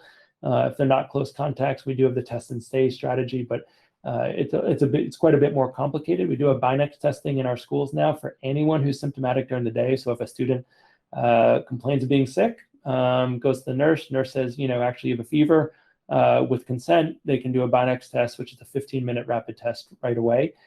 We had that last year. We have that in place this year. It was a different vendor for our state, so it took a little while to get up and running, but I talked to our nurse leader, Ms. Supernaut, today, and we've used it this week. So that is up and running. We have limited our visitors inside school buildings. So there are a couple exemptions to where visitors would be allowed, certainly contractors who need to be there to perform their work. When an in-person meeting can't be replicated and distancing can be managed, and the best example of that's kindergarten orientation. can't really simulate that in a virtual context, and it's only 3 or 4 families at a time. So that worked out. And the last ones for IEP meetings, or other meetings where families have access issues. So we would do that in a distance manner. But all other meetings are virtual. That will be inclusive of our open house and curriculum nights this year or this fall will be done virtually because the mass of people that come in, we can't. There's not enough space for distancing. So those will be done virtually. This year, we'll work with families on any access issues. We have nurses in our school buildings. We have certified nurse assistants. And we share them between the 3 schools at the regional level, but there are folks available for that. We're trying to have meal times outside as much as possible, which has actually been a really nice thing. So again, trying to find nice or silver linings, but I love seeing the high school where they close off the road and students are eating outside. It's just a really pleasant thing that sort of happened intermittently in the past, but now has become much more routine. When that's not available, we provide multiple spaces for students to have lunch in the middle school. It's a little different last year, but still, they have 3 spaces to ensure distancing. And, as it gets colder, we're going to encourage our students to wear warm jackets and hats and gloves and still be outside and eat. So it's not, if it's 10 degrees out, we're not going to do that. But when it gets to 50 and it's a little cool, we're still going to be really encouraging our students to be outside for lunch. The last thing I want to share is today I made a decision to mimic one of the policies procedures that we implemented a couple of weeks ago at the elementary district or last week, where any unvaccinated staff member will have to wear a KN95 mask if they're inside the school building and will be distanced if they're ever taking their mask off. So for instance, if they're eating lunch, they can't be right next to a fellow staff member. And this is really just a health and safety thing. I put some really strong language, or not strong, but some language in there that we're not asking, we're asking staff members not to ask someone else what their vaccination status is. They're going to show that to us by sharing their CDC card. That's administrative responsibility. We want to make sure that everyone maintains dignity in this process. There's many, many reasons why staff members may not be vaccinated at the current time.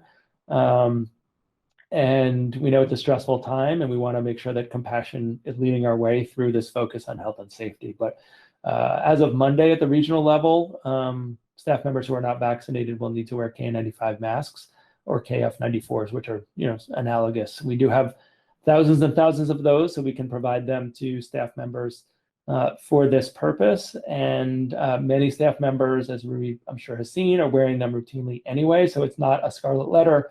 It's not something that particularly makes any staff member stand out.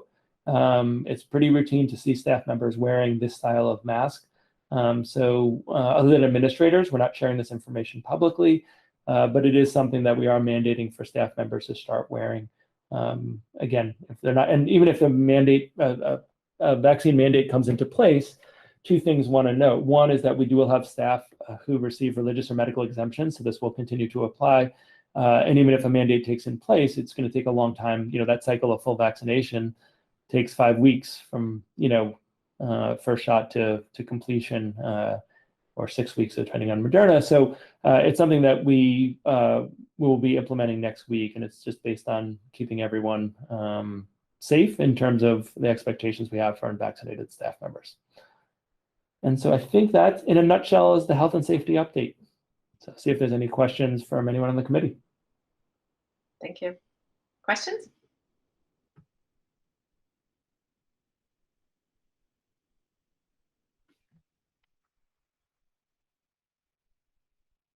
Not seeing any. Last call. Okay. Thank you, Dr. Morris. And there's a plethora of documents attached to that item on our agenda, so folks can read up on that. Next up is our stimulus fund engagement update and proposed spending plan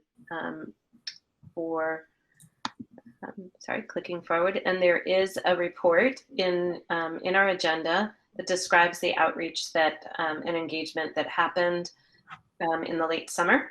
And then a couple pages of a table with proposed spending options. So welcome, Dr. Slaughter, for joining us. So I don't know how we would like to go through this. Would Dr. Morris, would you want to? Sure. Let me see if I can give a relatively brief overview since this was in the packet. I think Dr. Slaughter is mostly here graciously if there's questions on details that I don't know, which certainly could happen. But the short story, and I won't read the whole document, was that there were multiple engagements that were planned. We appreciate people's attendance in the summer for them. It involved the student group as well, which was great. They were here first in the summer. They were doing credits at the summer program, so that was an in-person meeting, which was really neat. So that was very helpful. Very helpful. And so we took all that feedback from all the groups and tried to develop a spending plan that didn't use all of our funds at once. We have multiple years to use these funds. We know that the needs will continue to emerge. It's intended to be a living document, and I'll speak to that at the end of a little spiel here that evolves. So this is a spending plan, but it's not necessarily that it's unchangeable or fixed or static. But what you'll see is a lot of the topics were really focused on health and safety. So there was a number of things related to mental health and wellness. We consider that part of the health and safety of the pandemic. There were pieces, the feedback we heard from CPAC that led to compensatory services, some additional resources for intensive needs students around electives, and again, that wellness piece in the arts. Some things like, continued work on ventilation and sanitizing. So some like science-based health and safety pieces as well on the physical safety aspect of that.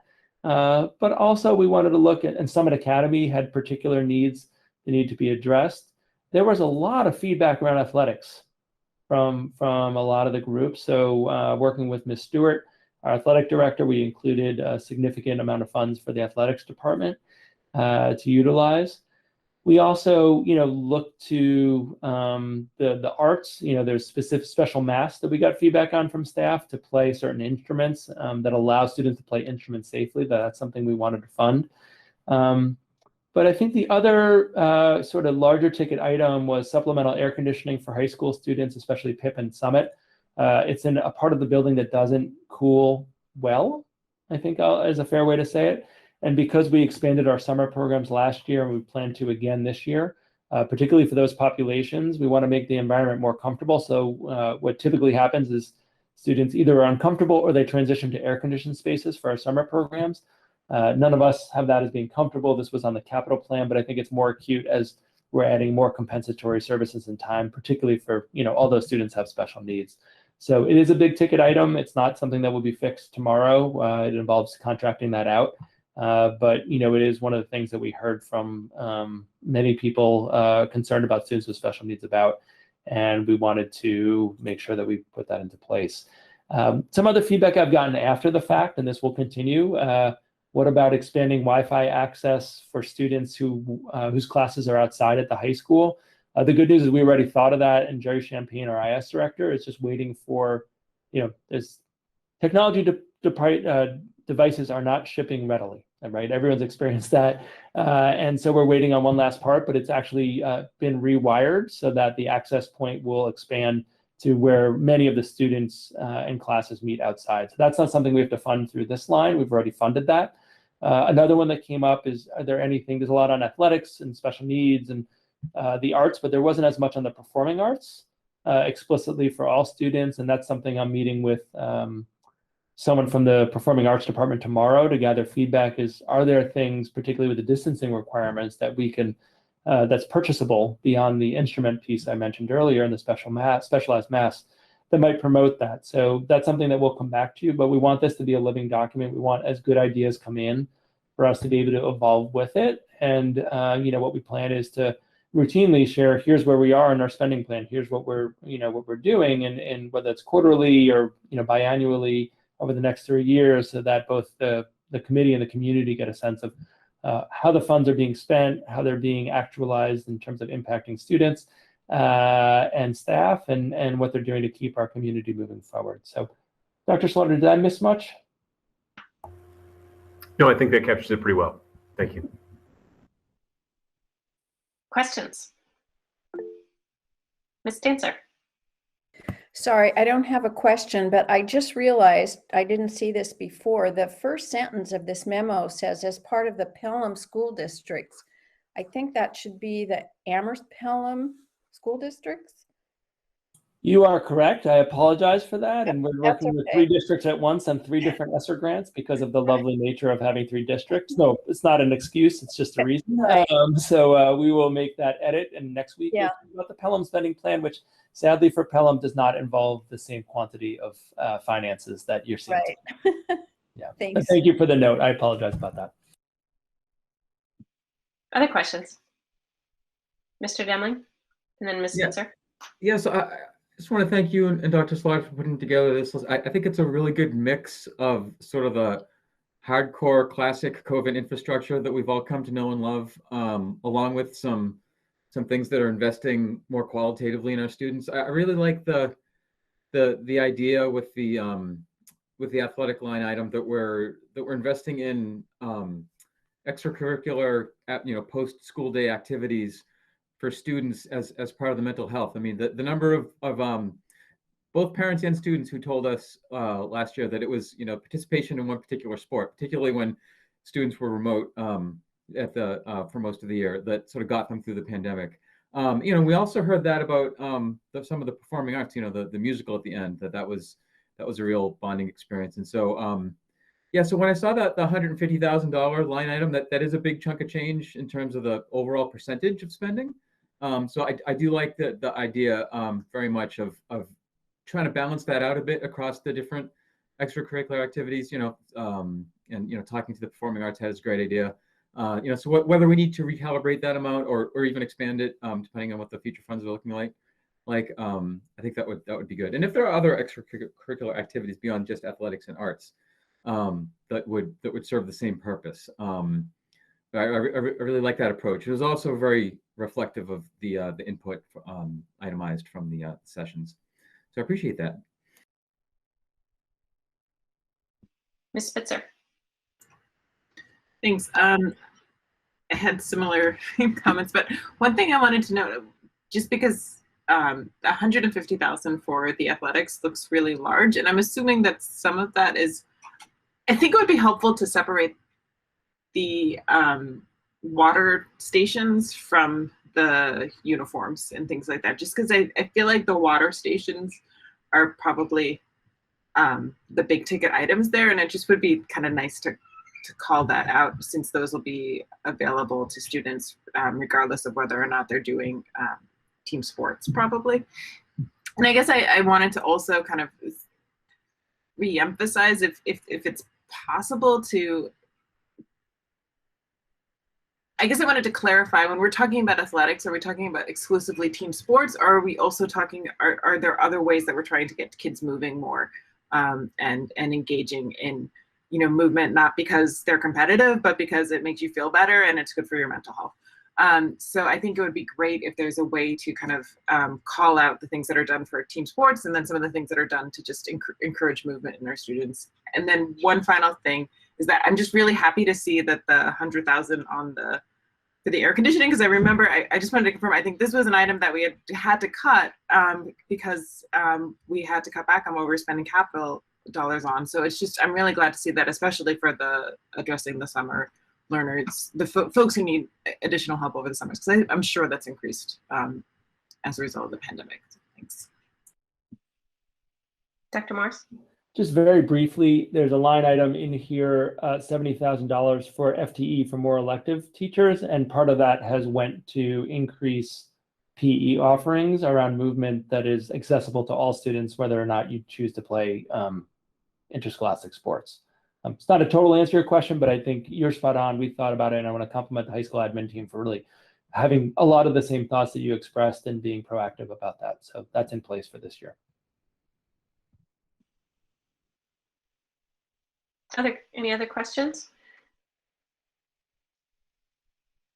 Ms. King?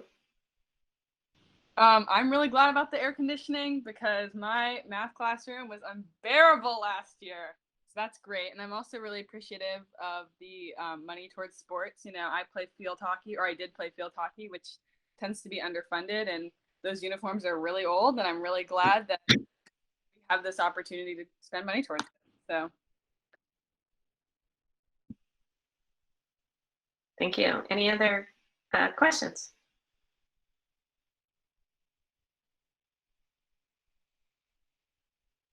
Good. Okay. Oh, Mr. Demling. I'm looking around the Zoom. Is Mr. Sullivan here? So Mr. Sullivan isn't here. So I'll ask you the question, Dr. Morris. I'm assuming that this cost is. Oh, Mr. Sullivan is here. Okay, great. I'll ask the question anyway. I'm assuming this cost is out of bounds for this kind of scope of investment. But we've talked before about the urgency to act on the girls' locker room and the issues there. Is there some opportunity to move forward on that here, or is that too large of a capital item to be thinking about?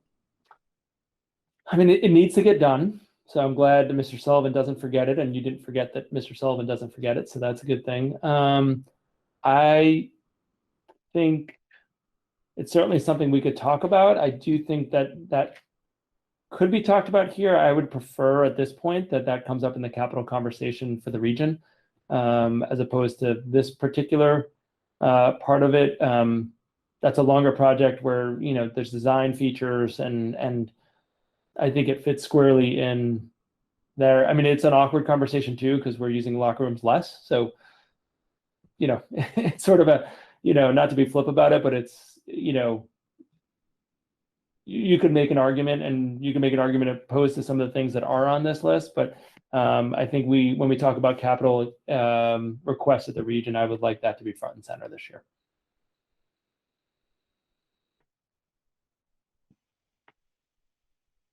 Any other questions?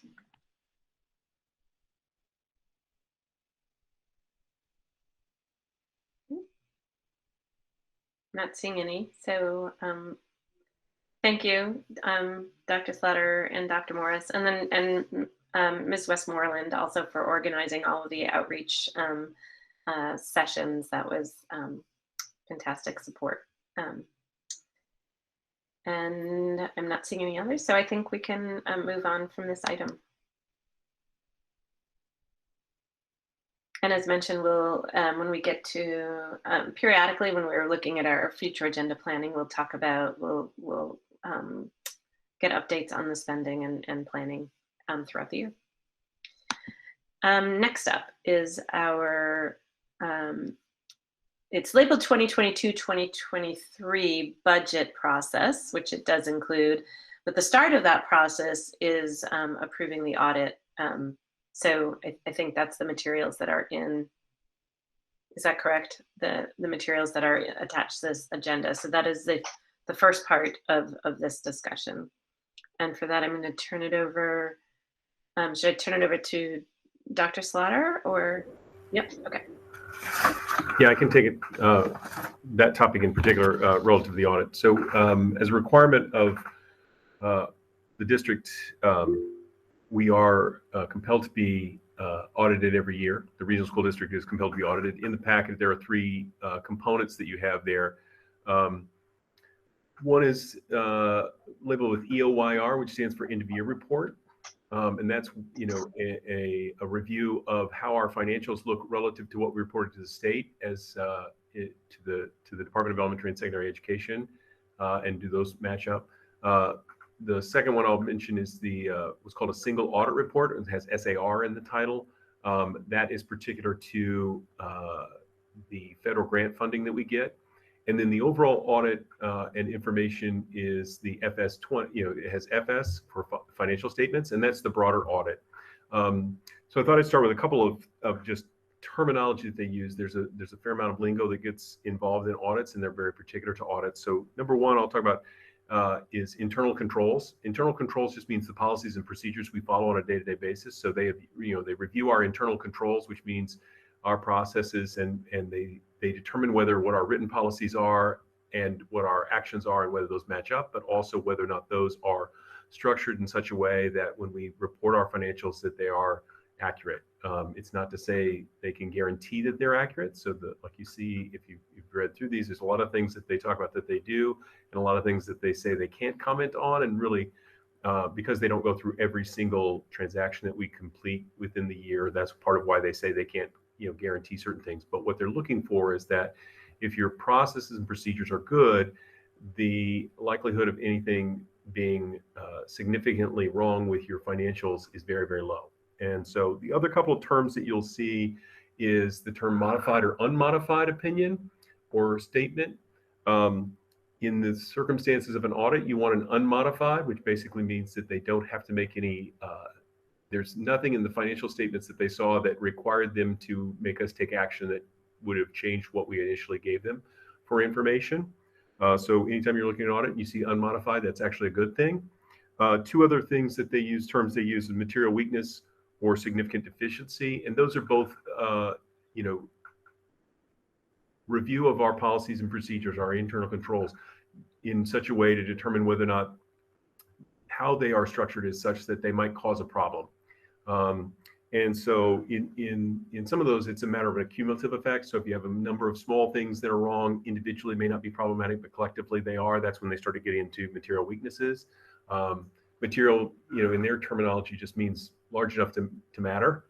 So if it's $100, they're not too worried about it out of a $25 million budget, right? But material weaknesses and significant deficiencies, when you see those terminologies, you're very much wanting to pay attention to those. We'll begin with the piece of this audit that had what they call findings. In other words, they found a mistake. Actually, there were two findings on the end-of-year report. And again, it's a comparison between what we had in our financial statements that they were looking at compared to what we gave the state for our reporting. Actually, in the process of due diligence and others, when I'm digging things out to give to them, I found one of them and self-reported it to them and said, "Oh, I realized I made a mistake on the end-of-year report, by the way." A second one was one they found that I hadn't seen before. And so they're both fairly minor in nature, but nonetheless correctable. The end-of-year report with the state is one that is due typically at the end of this month. Last year, it got done decidedly later because of COVID.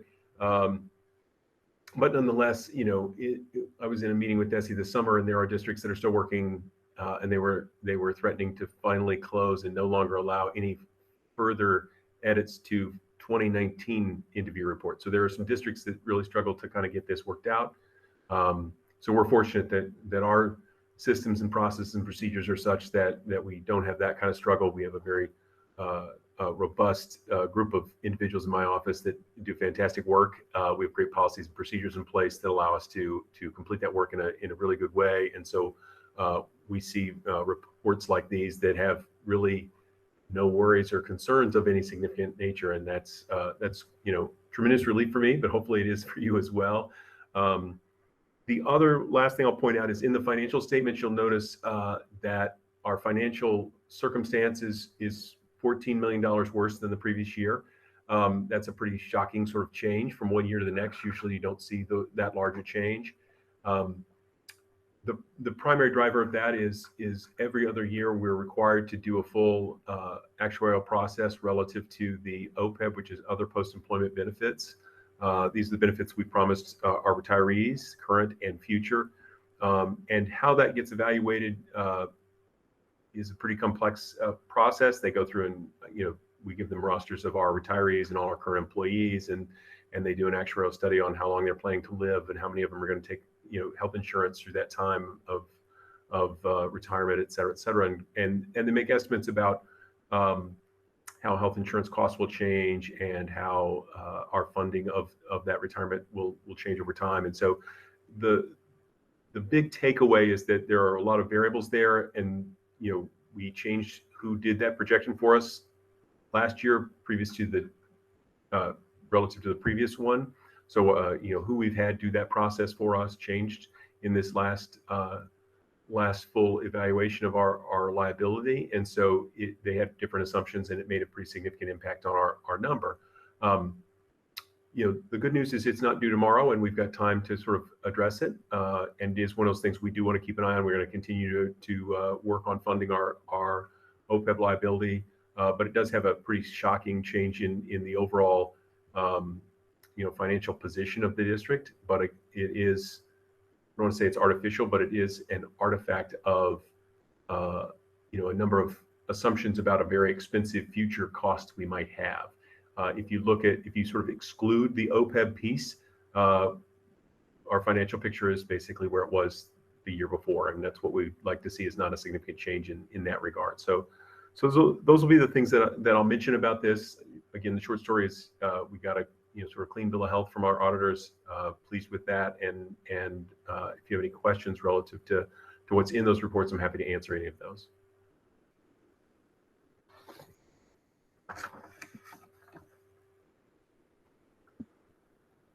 Any questions? Mr. Demling. So just so I think I understood you correctly on the OPEB explanation, but just to reiterate, there's no indication that we are not in a position to fulfill our future commitment to our OPEB obligations, correct? That's right. I mean, I think the way to describe it, and almost every community and school district is in a similar position to us, in that is there's a fairly big liability. It's out there a ways. Most of us are still in what they call a pay-as-you-go mode, which means we actively budget in our current budget for those costs of retirees' health insurance. And so that, that percentage of our budget that's dedicated to that, will grow over time. And so the purpose of trying to set up a trust fund, which we've done, and try to fund, put some money into that now, is to mitigate the impact on our operating budget later on. But we want to take active steps to continue to fund that and kind of keep that long-term goal in mind, and that long-term need and liability in mind as we do our financial planning. But I don't think we're in a circumstance where we're panicked about it. We want to be proactive and take action, but it's not something where we need to come up with $10 million tomorrow kind of thing. So we've got time to solve the problem, but we need to diligently be continuing to chip away at it.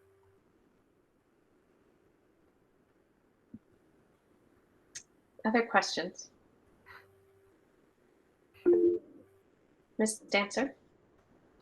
I'm wondering, so there are only 2 documents attached here. Can we add the third, the financial statement, after the fact if people want to see it? Or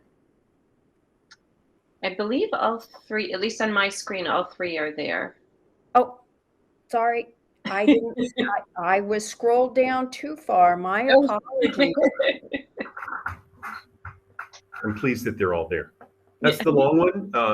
There is. I have to say, they do write these for you as the audience, so there are rather lengthy explanations of how the Hampshire County retirement works and the MTRS retirement works, which is useful information to know.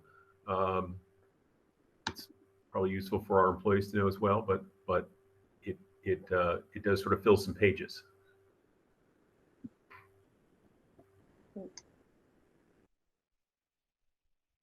Any other questions?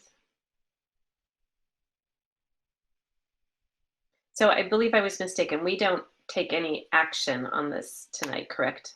Yeah. Okay. Thank you for that. And now I believe, Ms. Dancer, did you want to? Mm-hmm.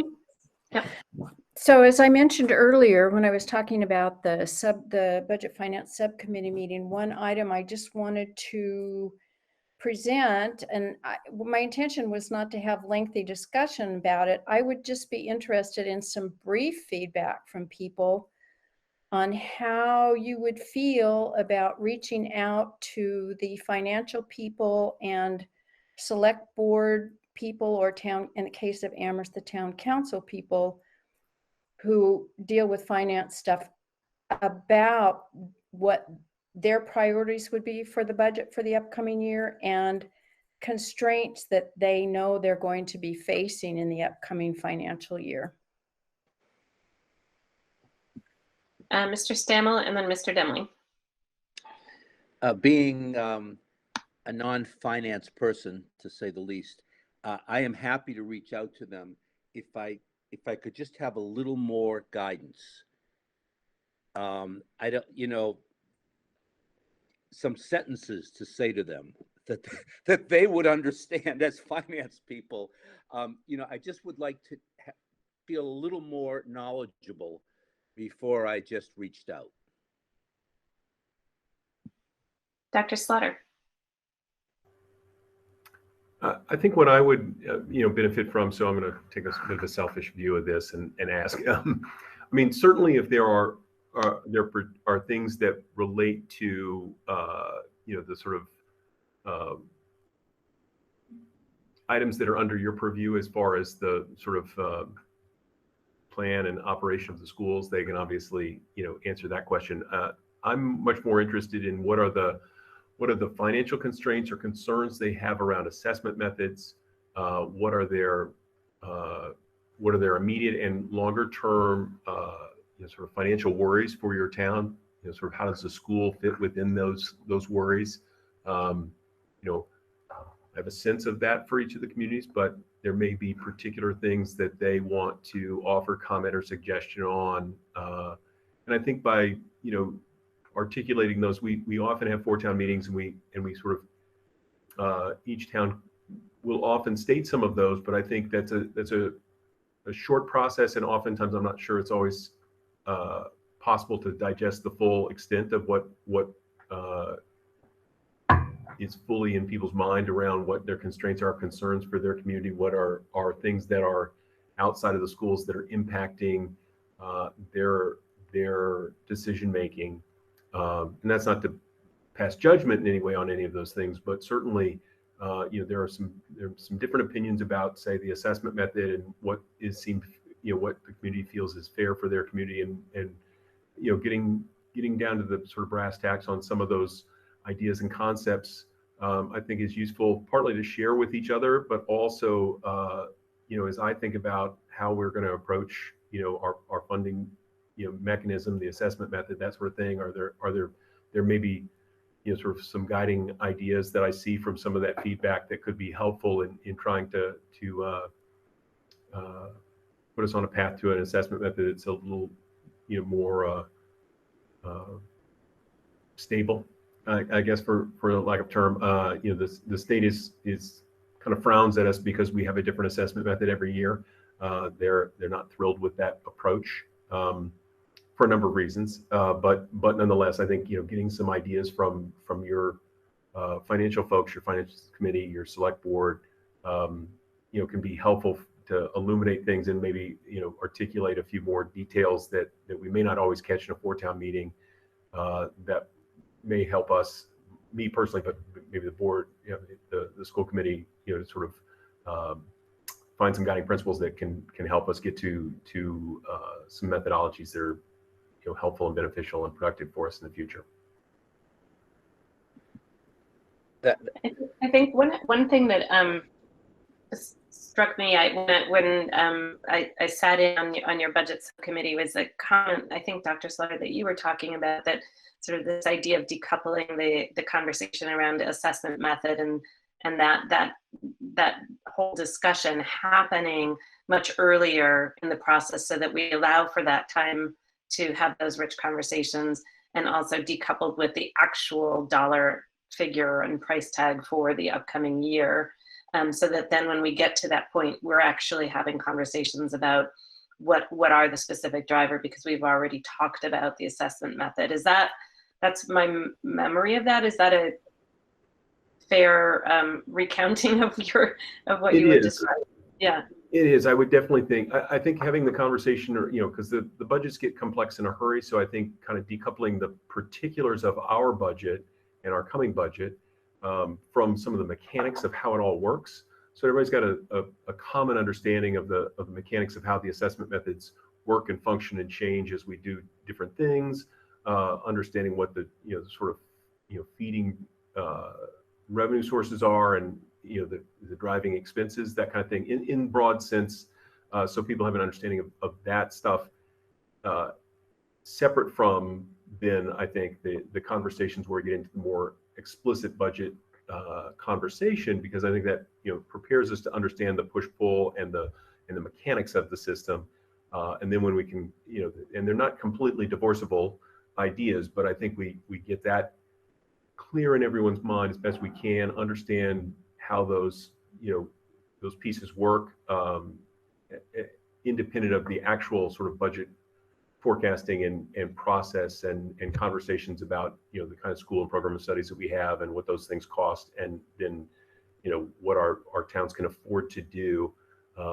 That's the second part of the conversation to my mind. The first part is making sure everybody's on the same page about, well, when we do these things, what happens, how does it work, how much, what has what kind of impact, and how significant is that, is a really critical piece to gain understanding of how it impacts everybody and how it all functions in a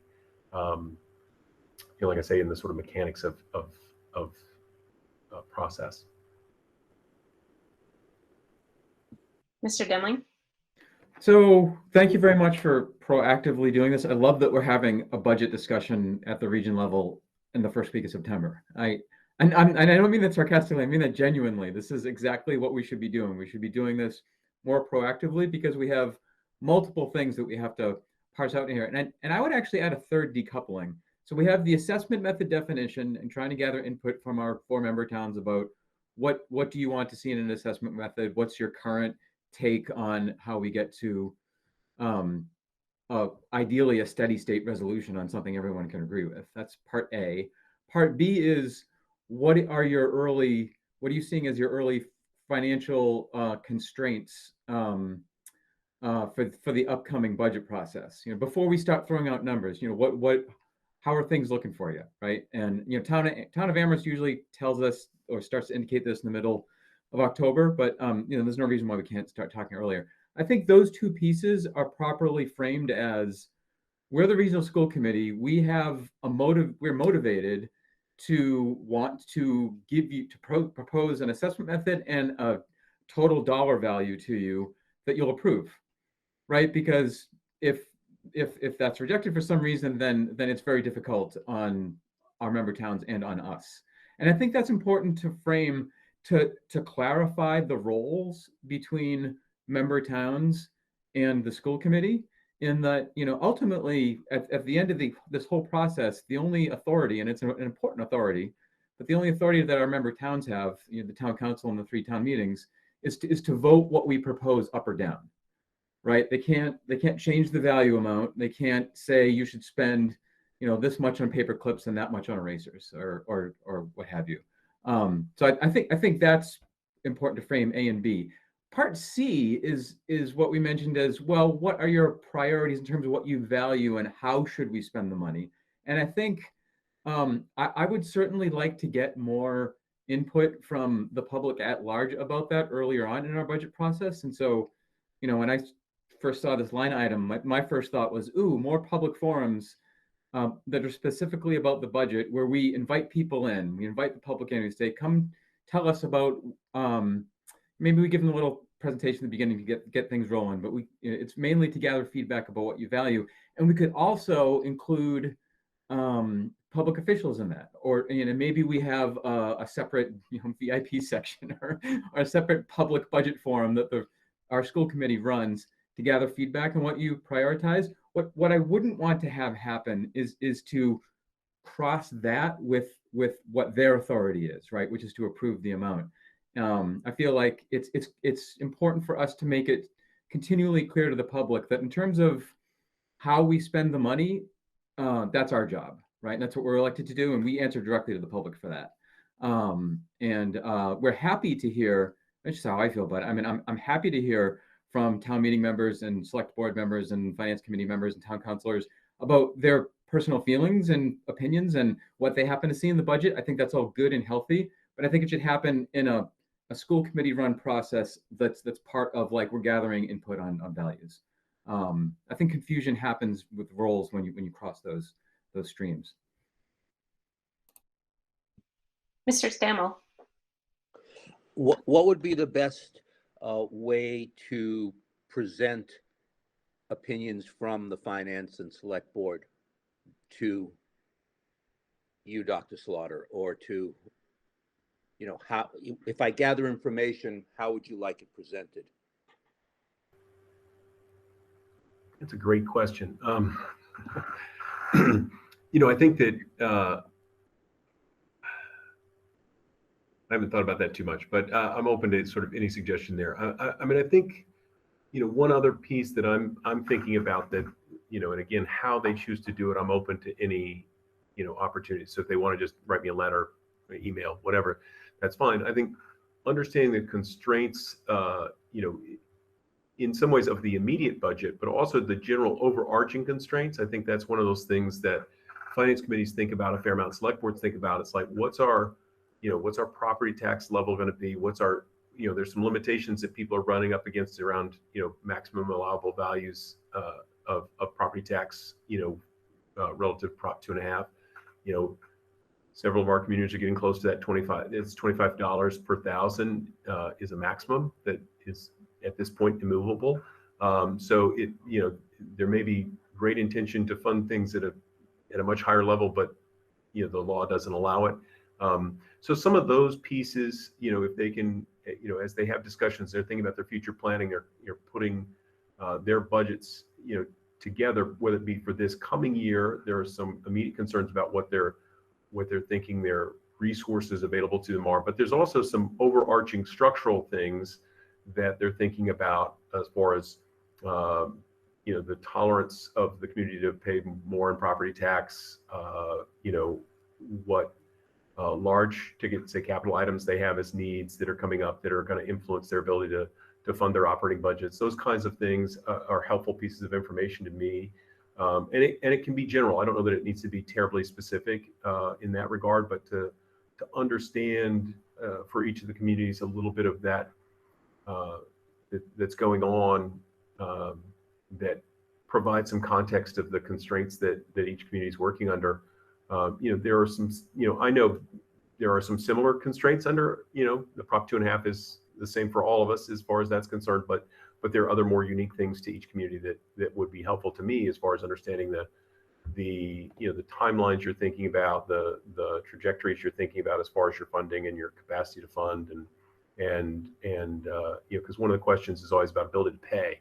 How we define that, how we think about that, those are things that I'm curious to get from folks, because that helps me to tailor how I would describe things publicly about how we're structuring this, how we're thinking about this, what are the factors we're trying to take into consideration as we try to work on assessment methods that we can all agree to. So I'm hopeful that that's helpful in giving you some guidance there.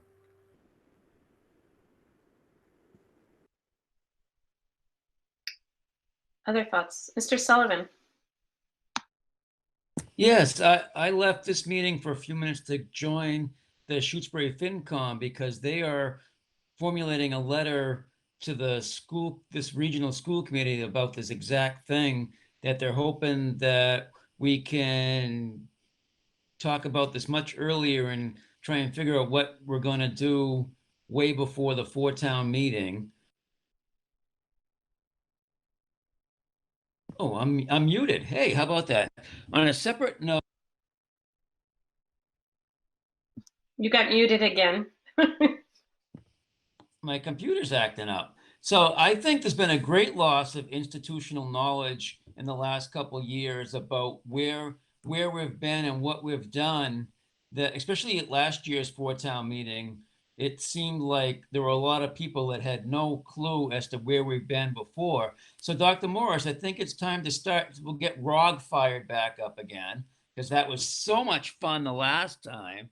So for anyone who doesn't know, ROG was the regional assessment working group that met for about 15 years and got to where we are now. And so on my personal thought is, as I've been weed whacking and mowing all summer long for the town, I keep having this thought in my head that what would happen if the school committee decided to set their budget at what they need and then hand it to the four towns and say, this is what we want to do? What would happen then?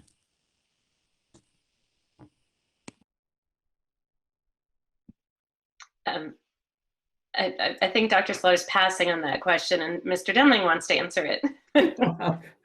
Well, I won't answer it as fiery as it was set up, but so I do think Mr. Sullivan makes a good point when he referenced last year's Four Towns meeting that I think in retrospect could have gone more productively than it did.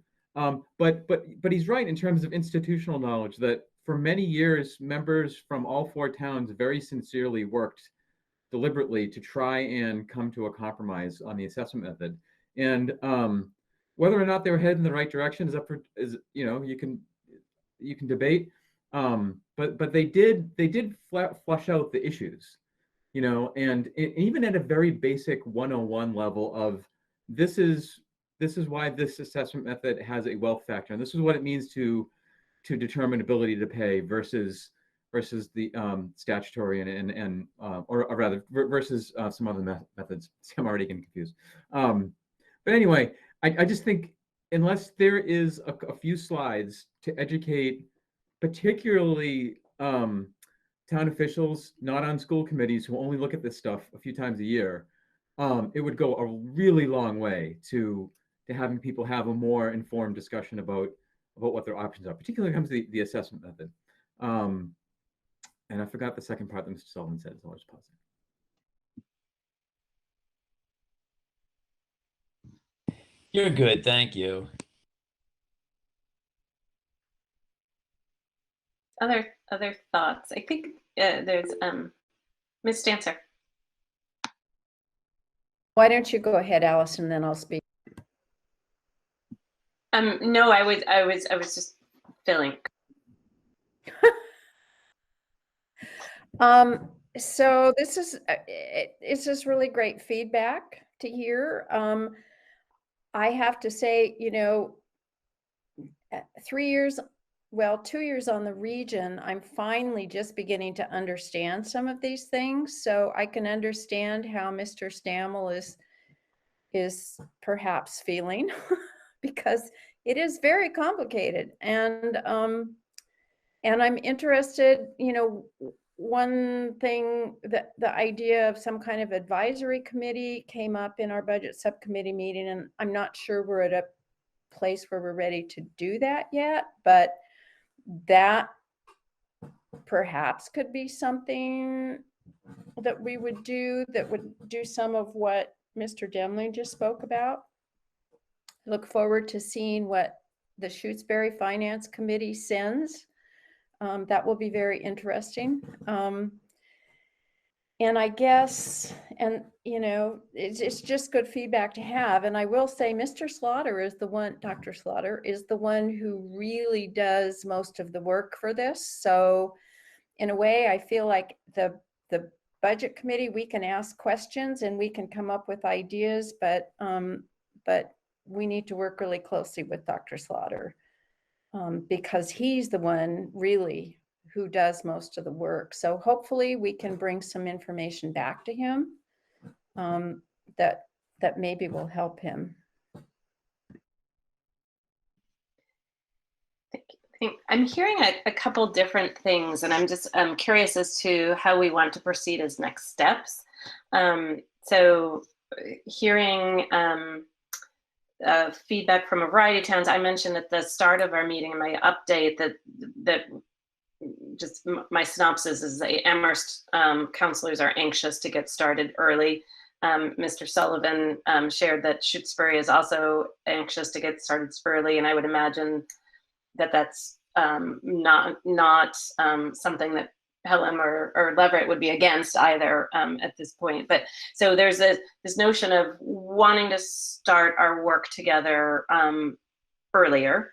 There's the other idea of sort of having conversations with our member towns on assessment methods separate from when we get to 4 towns meeting to talk about the detailed budget. There's the proposal to listen, which might be part of that the indicators conversation might be part of the assessment method, but I'm just laying out the topics that we've sort of run through.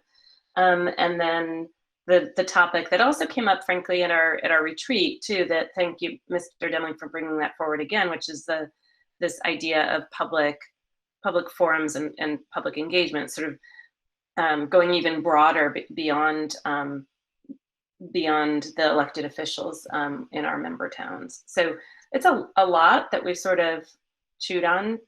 I'm just wondering, given the forthcoming letter from our friends in Shutesbury and the asks from our elected officials in Amherst, how do we want to proceed as an immediate next step? There's a sense of urgency for us to get started, I think.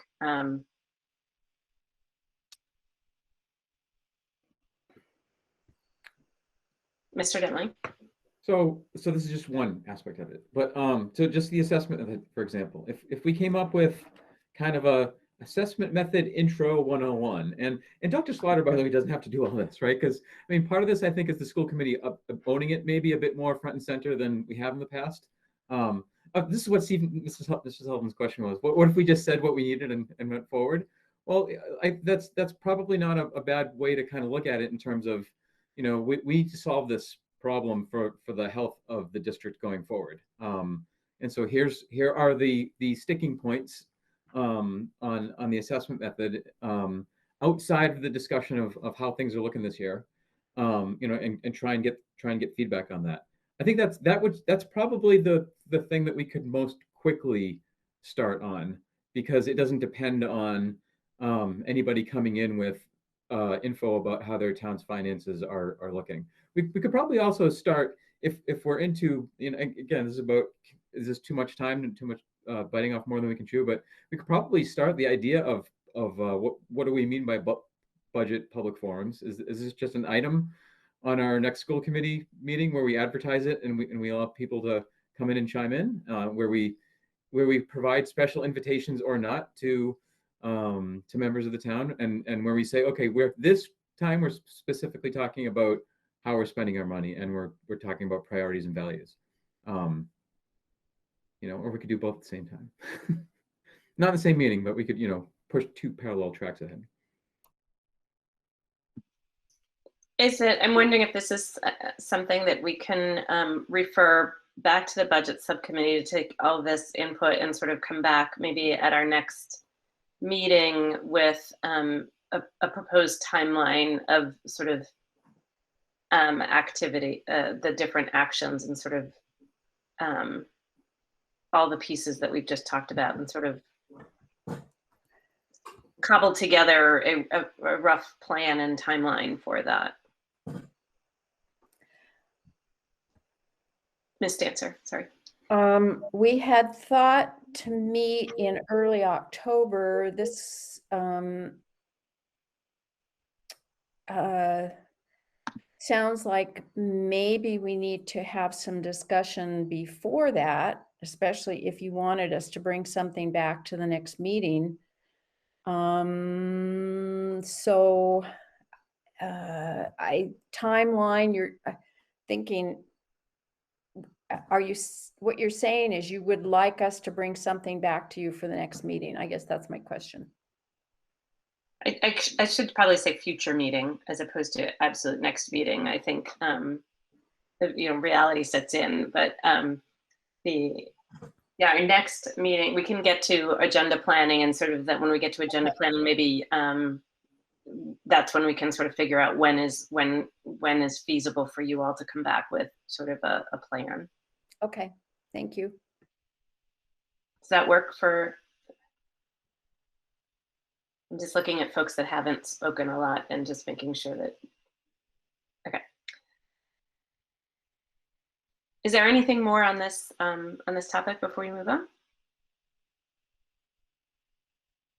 Okay. And I'm going to, at another committee meeting, invoking our policy. We have a policy that caps our meetings at 2.5 hours. And if we progress beyond that, we have to take a vote. So I will move that we extend our meeting by, I'm just going to leave it open. I'm moving that we extend our meeting beyond our 2.5 hours. Is there a second?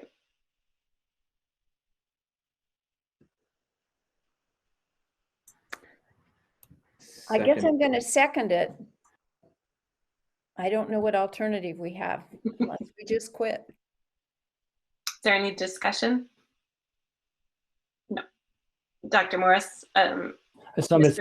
Spitzer's hand was first. I would just like to Suggest that maybe we're going to break for 5 minutes for folks if they need it. Dr. Morris? It's not opposed to that. I also wonder, just given the number of topics we have left in the time, if I know there was a conversation about moving a vote for one of the earlier agenda items to combine with another committee meeting on the 21st. Personally, I just think that meeting is going to have a number of other items to it too, and I wonder if perhaps we want to schedule another meeting for that vote plus the remaining items. I'm open to anything. I know when the energy lags, and I'm feeling like it lagging a little bit, my own as well as others. Yep, and Ruby's as well. I like the visual for that. Thank you. I don't want to give short shrift to some really good work for my goals, and it's not self-interested. Like I liked what I read, but I benefit from the conversation about the goals, and I worry that the conversation will be more getting through it than actually the detail that really helps inform my work. Thank you. That's helpful. Mr. Stamo? Well, I'll just be straightforward. I think any meeting we're going in executive session also tonight, I believe. Yeah, I think over 3 hours for me is really unreasonable. And I just would not vote to extend any meeting longer than that, including executive session. It's just not reasonable. There needs to be some way to, I think, be more concise. To be very honest, I think we talk a lot at these meetings, and it's everybody has very valuable things to say, but there needs to be another way to. I'm new to these, but it's just not reasonable to me to have this length of meeting twice a month. Dr. Morris? So as someone who talked a lot, I apologize, Mr. Stammel, because tonight was a lot of me talking. So I know you weren't calling me out, but I'll call myself out that way. The executive session probably does. I don't think it needs to be long, but I'd be hard pressed not to have that tonight because there is some time sensitive. There is this time sensitive item that's on the agenda that if my own personal opinion, if there's one thing that we do in the next however long you want to spend on it, that one really happens. So I'm hearing a proposal that we vote to continue only to go into, well, there's a motion on the table that we will have to vote on. What we can do afterwards is talk about rearranging the agenda, and when we get to future agenda items, considering the how we want to address the others. So does that make sense? Okay. So we will now take a vote. We have to take a roll call vote on the motion on the table, which is to extend the meeting beyond our 2.5 hours. So Mr. Demling. Demling, aye. Ms. Kenny. Kenny, aye. Ms. Lord. Lord, aye. Ms. Spitzer. Spitzer, aye. Mr. Stammel. Aye. Ms. Stancer. Stancer, aye. Mr. Sullivan. Sullivan, aye. And McDonald, aye. So we will continue, but as discussed, I'm going to propose that we take items F, G, and H and move them to a future agenda, to a future meeting that we'll talk about when we get to item J. I'm seeing heads nodding. Okay. I second. Mr. Demling. Yeah, I'm okay with that. I do think though we might need to think about adding additional meetings. Like you can either control the length of the meeting or the number of meetings or the business that you attend to, or I guess how long that business takes. And it's hard to, once you put something on the agenda, to control the timing of it. So, I mean, we haven't, it's unfortunate because we're still in COVID times, which increases the number of topics. And we haven't yet, we are a long way away from the busiest part of the regional season, which is the budget. So I don't mean to scare you, Mr. Stammel, but it is something that we've talked about at multiple committee meetings about how to make these more efficient. And I just think that, there are some ways, some strategies that we can apply, like multiple meetings. but I think, you know, there's just a certain minimum that is way above average right now for that COVID is just making non-optional.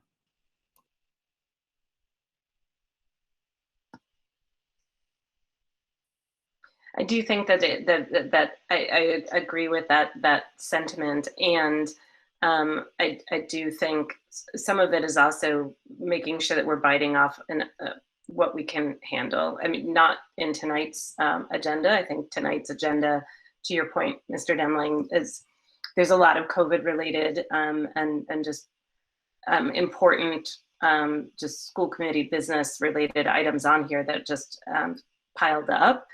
And I think going forward, like being more mindful of like really what can we achieve. And I don't think any of us want to sign up for 2 meetings a week again throughout a full year. So I think, you know, recognizing that and sort of that's a piece of the balance too, is we don't want to burn ourselves out. We're fortunate that we're all still here and willing to. That's not true with school committees around the nation. So I want to be mindful of that. It is a tricky balance, and it's a challenge. So we'll work on that. But okay, so. The only reason why I'm keeping I is because it does pertain to future agenda planning. We don't have to answer for the in perpetuity, but I do think that we want to have a conversation about meeting in person or remote, at least for our next couple meetings, so that we can plan accordingly. And I think part of this conversation also relates to where, if we did choose to meet in person. For those that have only been on the committee since pandemic, don't know that where we usually meet, but we typically have met in the library at the high school. There had been investment to be able to live stream our meetings with Amherst Media from that location in the library. There's a question about, so the ventilation is sufficient and exceeds our standards. So from that perspective, the room is appropriate for meetings. But from an open public meeting, it would be a challenge because we couldn't restrict people from choosing to attend our meetings in person, and yet there would be a capacity cap in the library. So I think just knowing that it would be tricky if we choose to meet in person, and I'm not saying we shouldn't, I'm just saying we'd have to figure out where, and then how we enable sort of the video recording and live streaming for those meetings. So those are all the considerations sort of on the table. Again, looking around the room, I think maybe what I'll look to is, does anybody, any strong opinions for returning to in person? If anybody would like to speak to that, or I should say, does anybody object to continuing to meet online?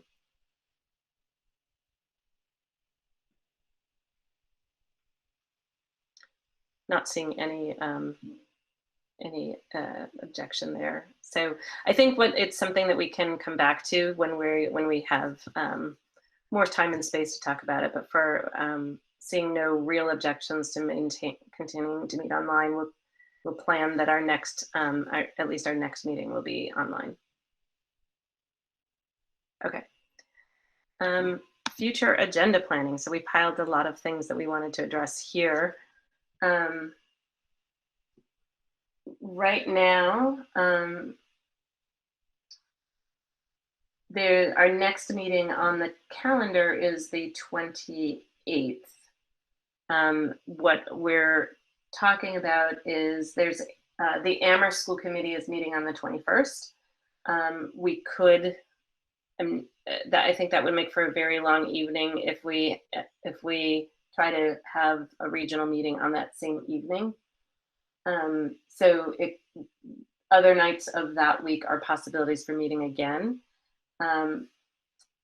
Next week I'm on vacation, so doesn't rule it out completely, but that is a challenge.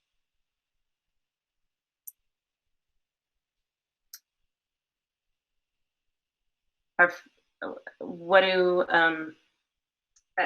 does anybody have a preference or for a Wednesday over a Thursday, or are both of those okay? And we'll figure it out. Miss Dancer.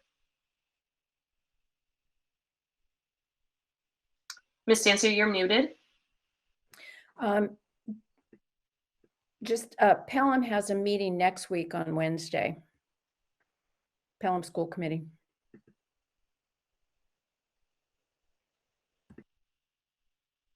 I think one of the questions also is on right now on that, sorry, I need to pull it up.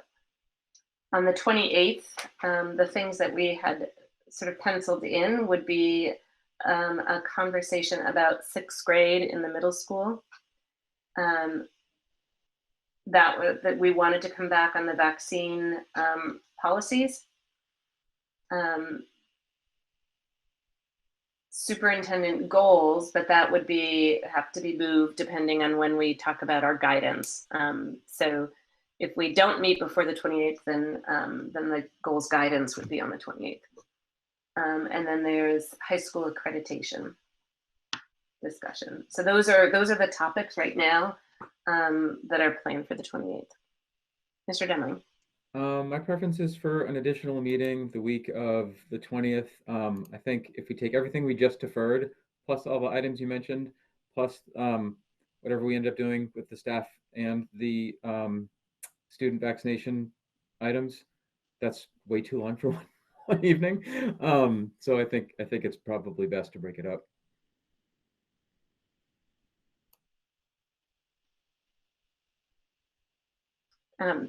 Ms. King. Also, I just wanted to note that Yom Kippur is on Thursday, the 16th. So I don't know.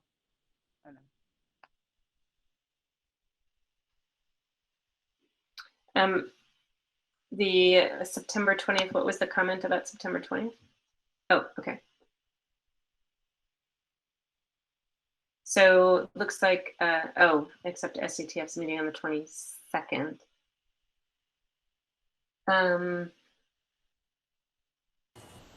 Dr. Morris. I was wondering for Ms. Lord, because I have other commitments, the other days that week, either the school committee or other work commitments. Is the SETF, I mean, I think if we have a smaller agenda, perhaps we don't need to pack everything in if we're meeting the week after. How long do you anticipate those meetings typically running? Not that I want to make a double duty for you that night necessarily, but I'm just trying to think, is it possible to have a meeting with a small agenda, a small number of topics that starts later? And I'm not mean to put you on the spot. It's something we could follow up afterwards. It's just, trying to think of how to problem solve this one.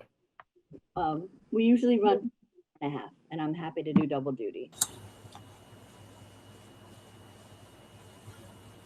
So is your meeting is that meeting at 6? Okay. So we can we'll look to schedule the overflow meeting from tonight on the 22nd at a slightly later time to accommodate FATX. Ms. Kenny? Was there a reason you ruled out the 23rd? Dr. Morris, sorry, it's in. I should have commented out loud because it's in the chat. There's an SCTF meeting on the 22nd, and Dr. Morris is unavailable on the 20th and the 23rd. But I could probably, much like Ms. Lord's comment, I could do double duty those nights. And I could probably, if we started a little later, either of those nights. It was 7:15 or so. I feel confident that I could be back in time for the meeting. 7 would just be cutting it a little too close, and I don't want to not be there for the beginning of the meeting, but that way, at least if it worked better for others and doesn't infringe on SETF in case it goes long, that'd be, that could work fine. I would lean to the 22nd or the 23rd rather than the 20th, because I think the policy subcommittee, we referred some things to the policy subcommittee, and that might be our only option to meet before,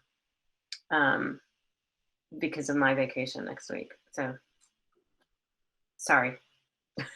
Inconvenient time, I know. Do folks have a preference for 7:30 on Wednesday the 22nd or Thursday the 23rd? I prefer Thursday. Then let's go with Thursday, because I'm sure that Ms. Lord would prefer Thursday. And Mr. Harrington is not here, but being also on SETF, I'm going to assume that. Okay, so we will work on that. Great. Anything more on? I think we have enough to sort through the agenda, and we'll just make sure we get that shared, and I'll coordinate with Ms. Stancer about sort of what the budget subcommittee plan will be, whether that will be on the that week or a later week or a later meeting. Mr. Stanel. And we'll get a link for the time of that meeting on the 23rd. Correct. Great. Okay, so warrant report.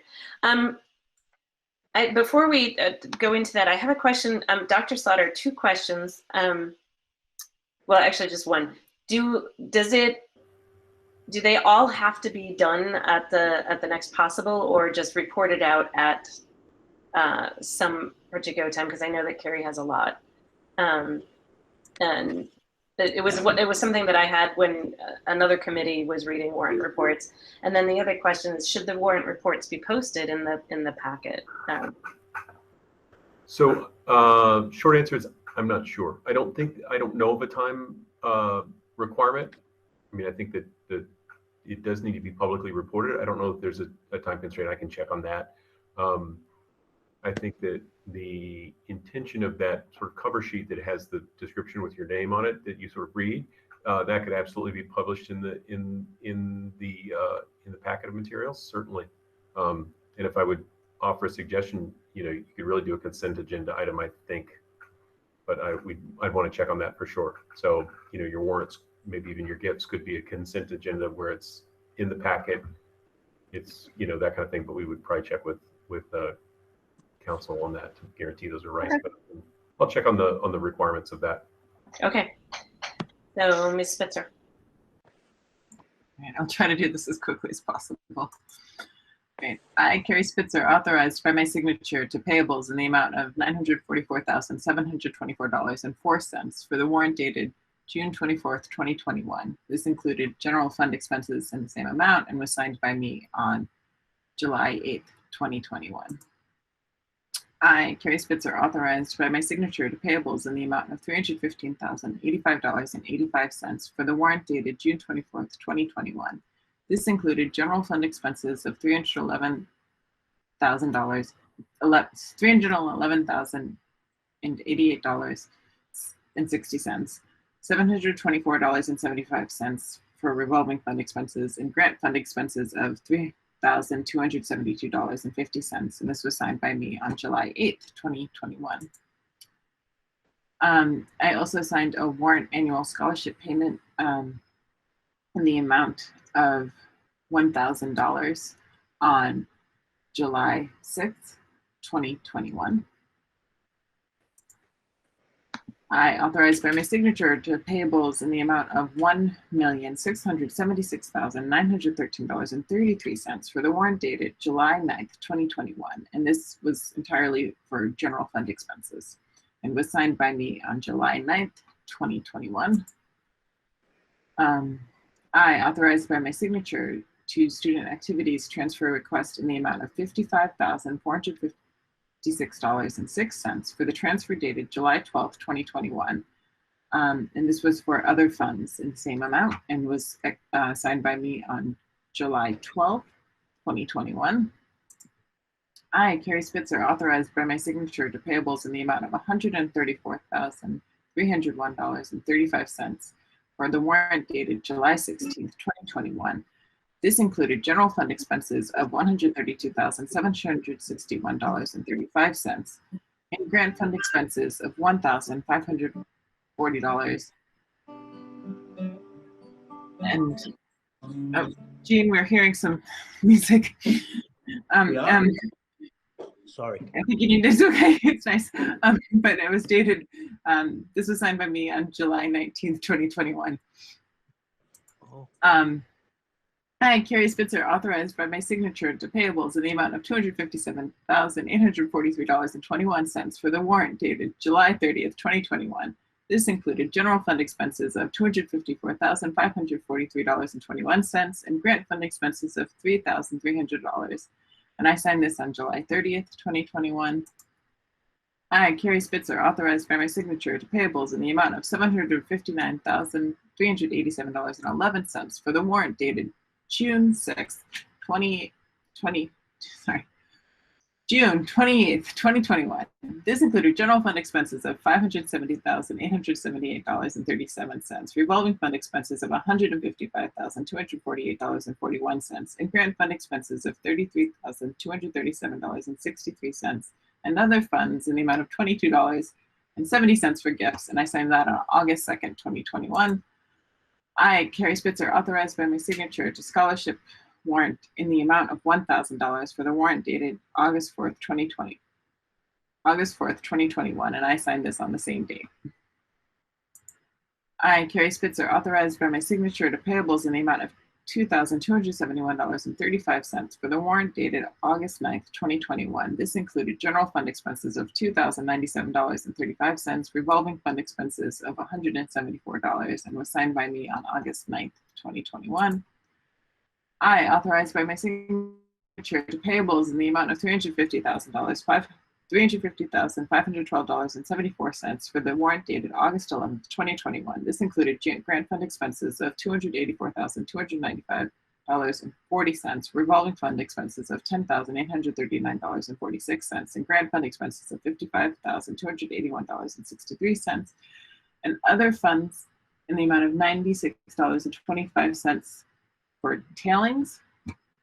I might be misreading that. It was for August 11th, 2021.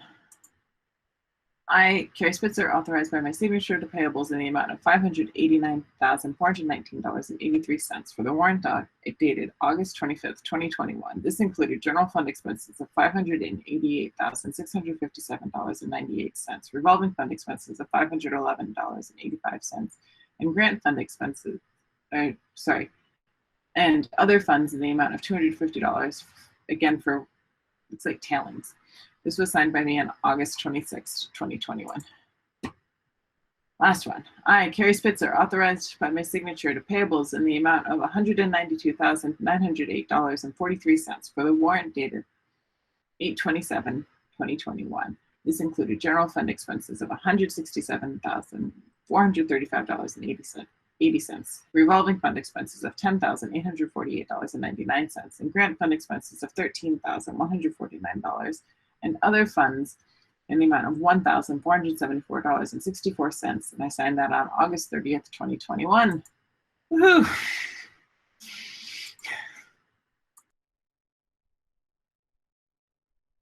Sorry, I lost my mouse again. Thank you. Get a glass of water. Mr. Stammel? My sincere apologies.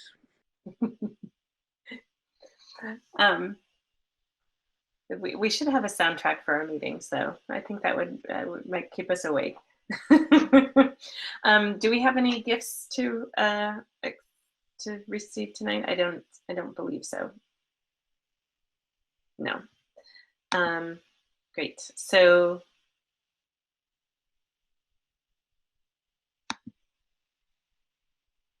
it's listed on the full agenda. Okay. Oh,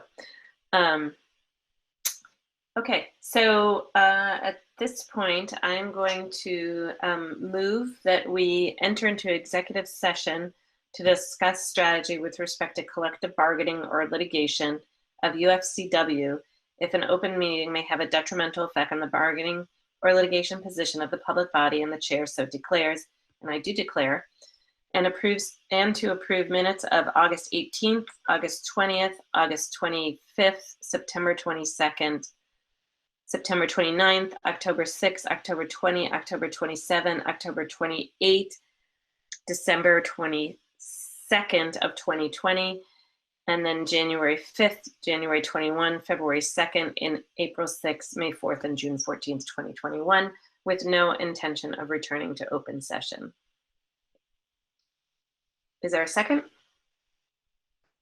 Second. Moved by McDonald and second by Stammel, and we take a roll call vote. Mr. Demling. Demling, aye. Ms. Kenny. Kenny, I. Ms. Lord. Lord, I. Ms. Spitzer. Spitzer, aye. Mr. Stammel. Stammel, aye. Ms. Stancer. Stancer, aye. Mr. Sullivan. Sullivan, aye. And McDonald, aye. So we are now adjourning into executive session. Thank you, Amherst Media.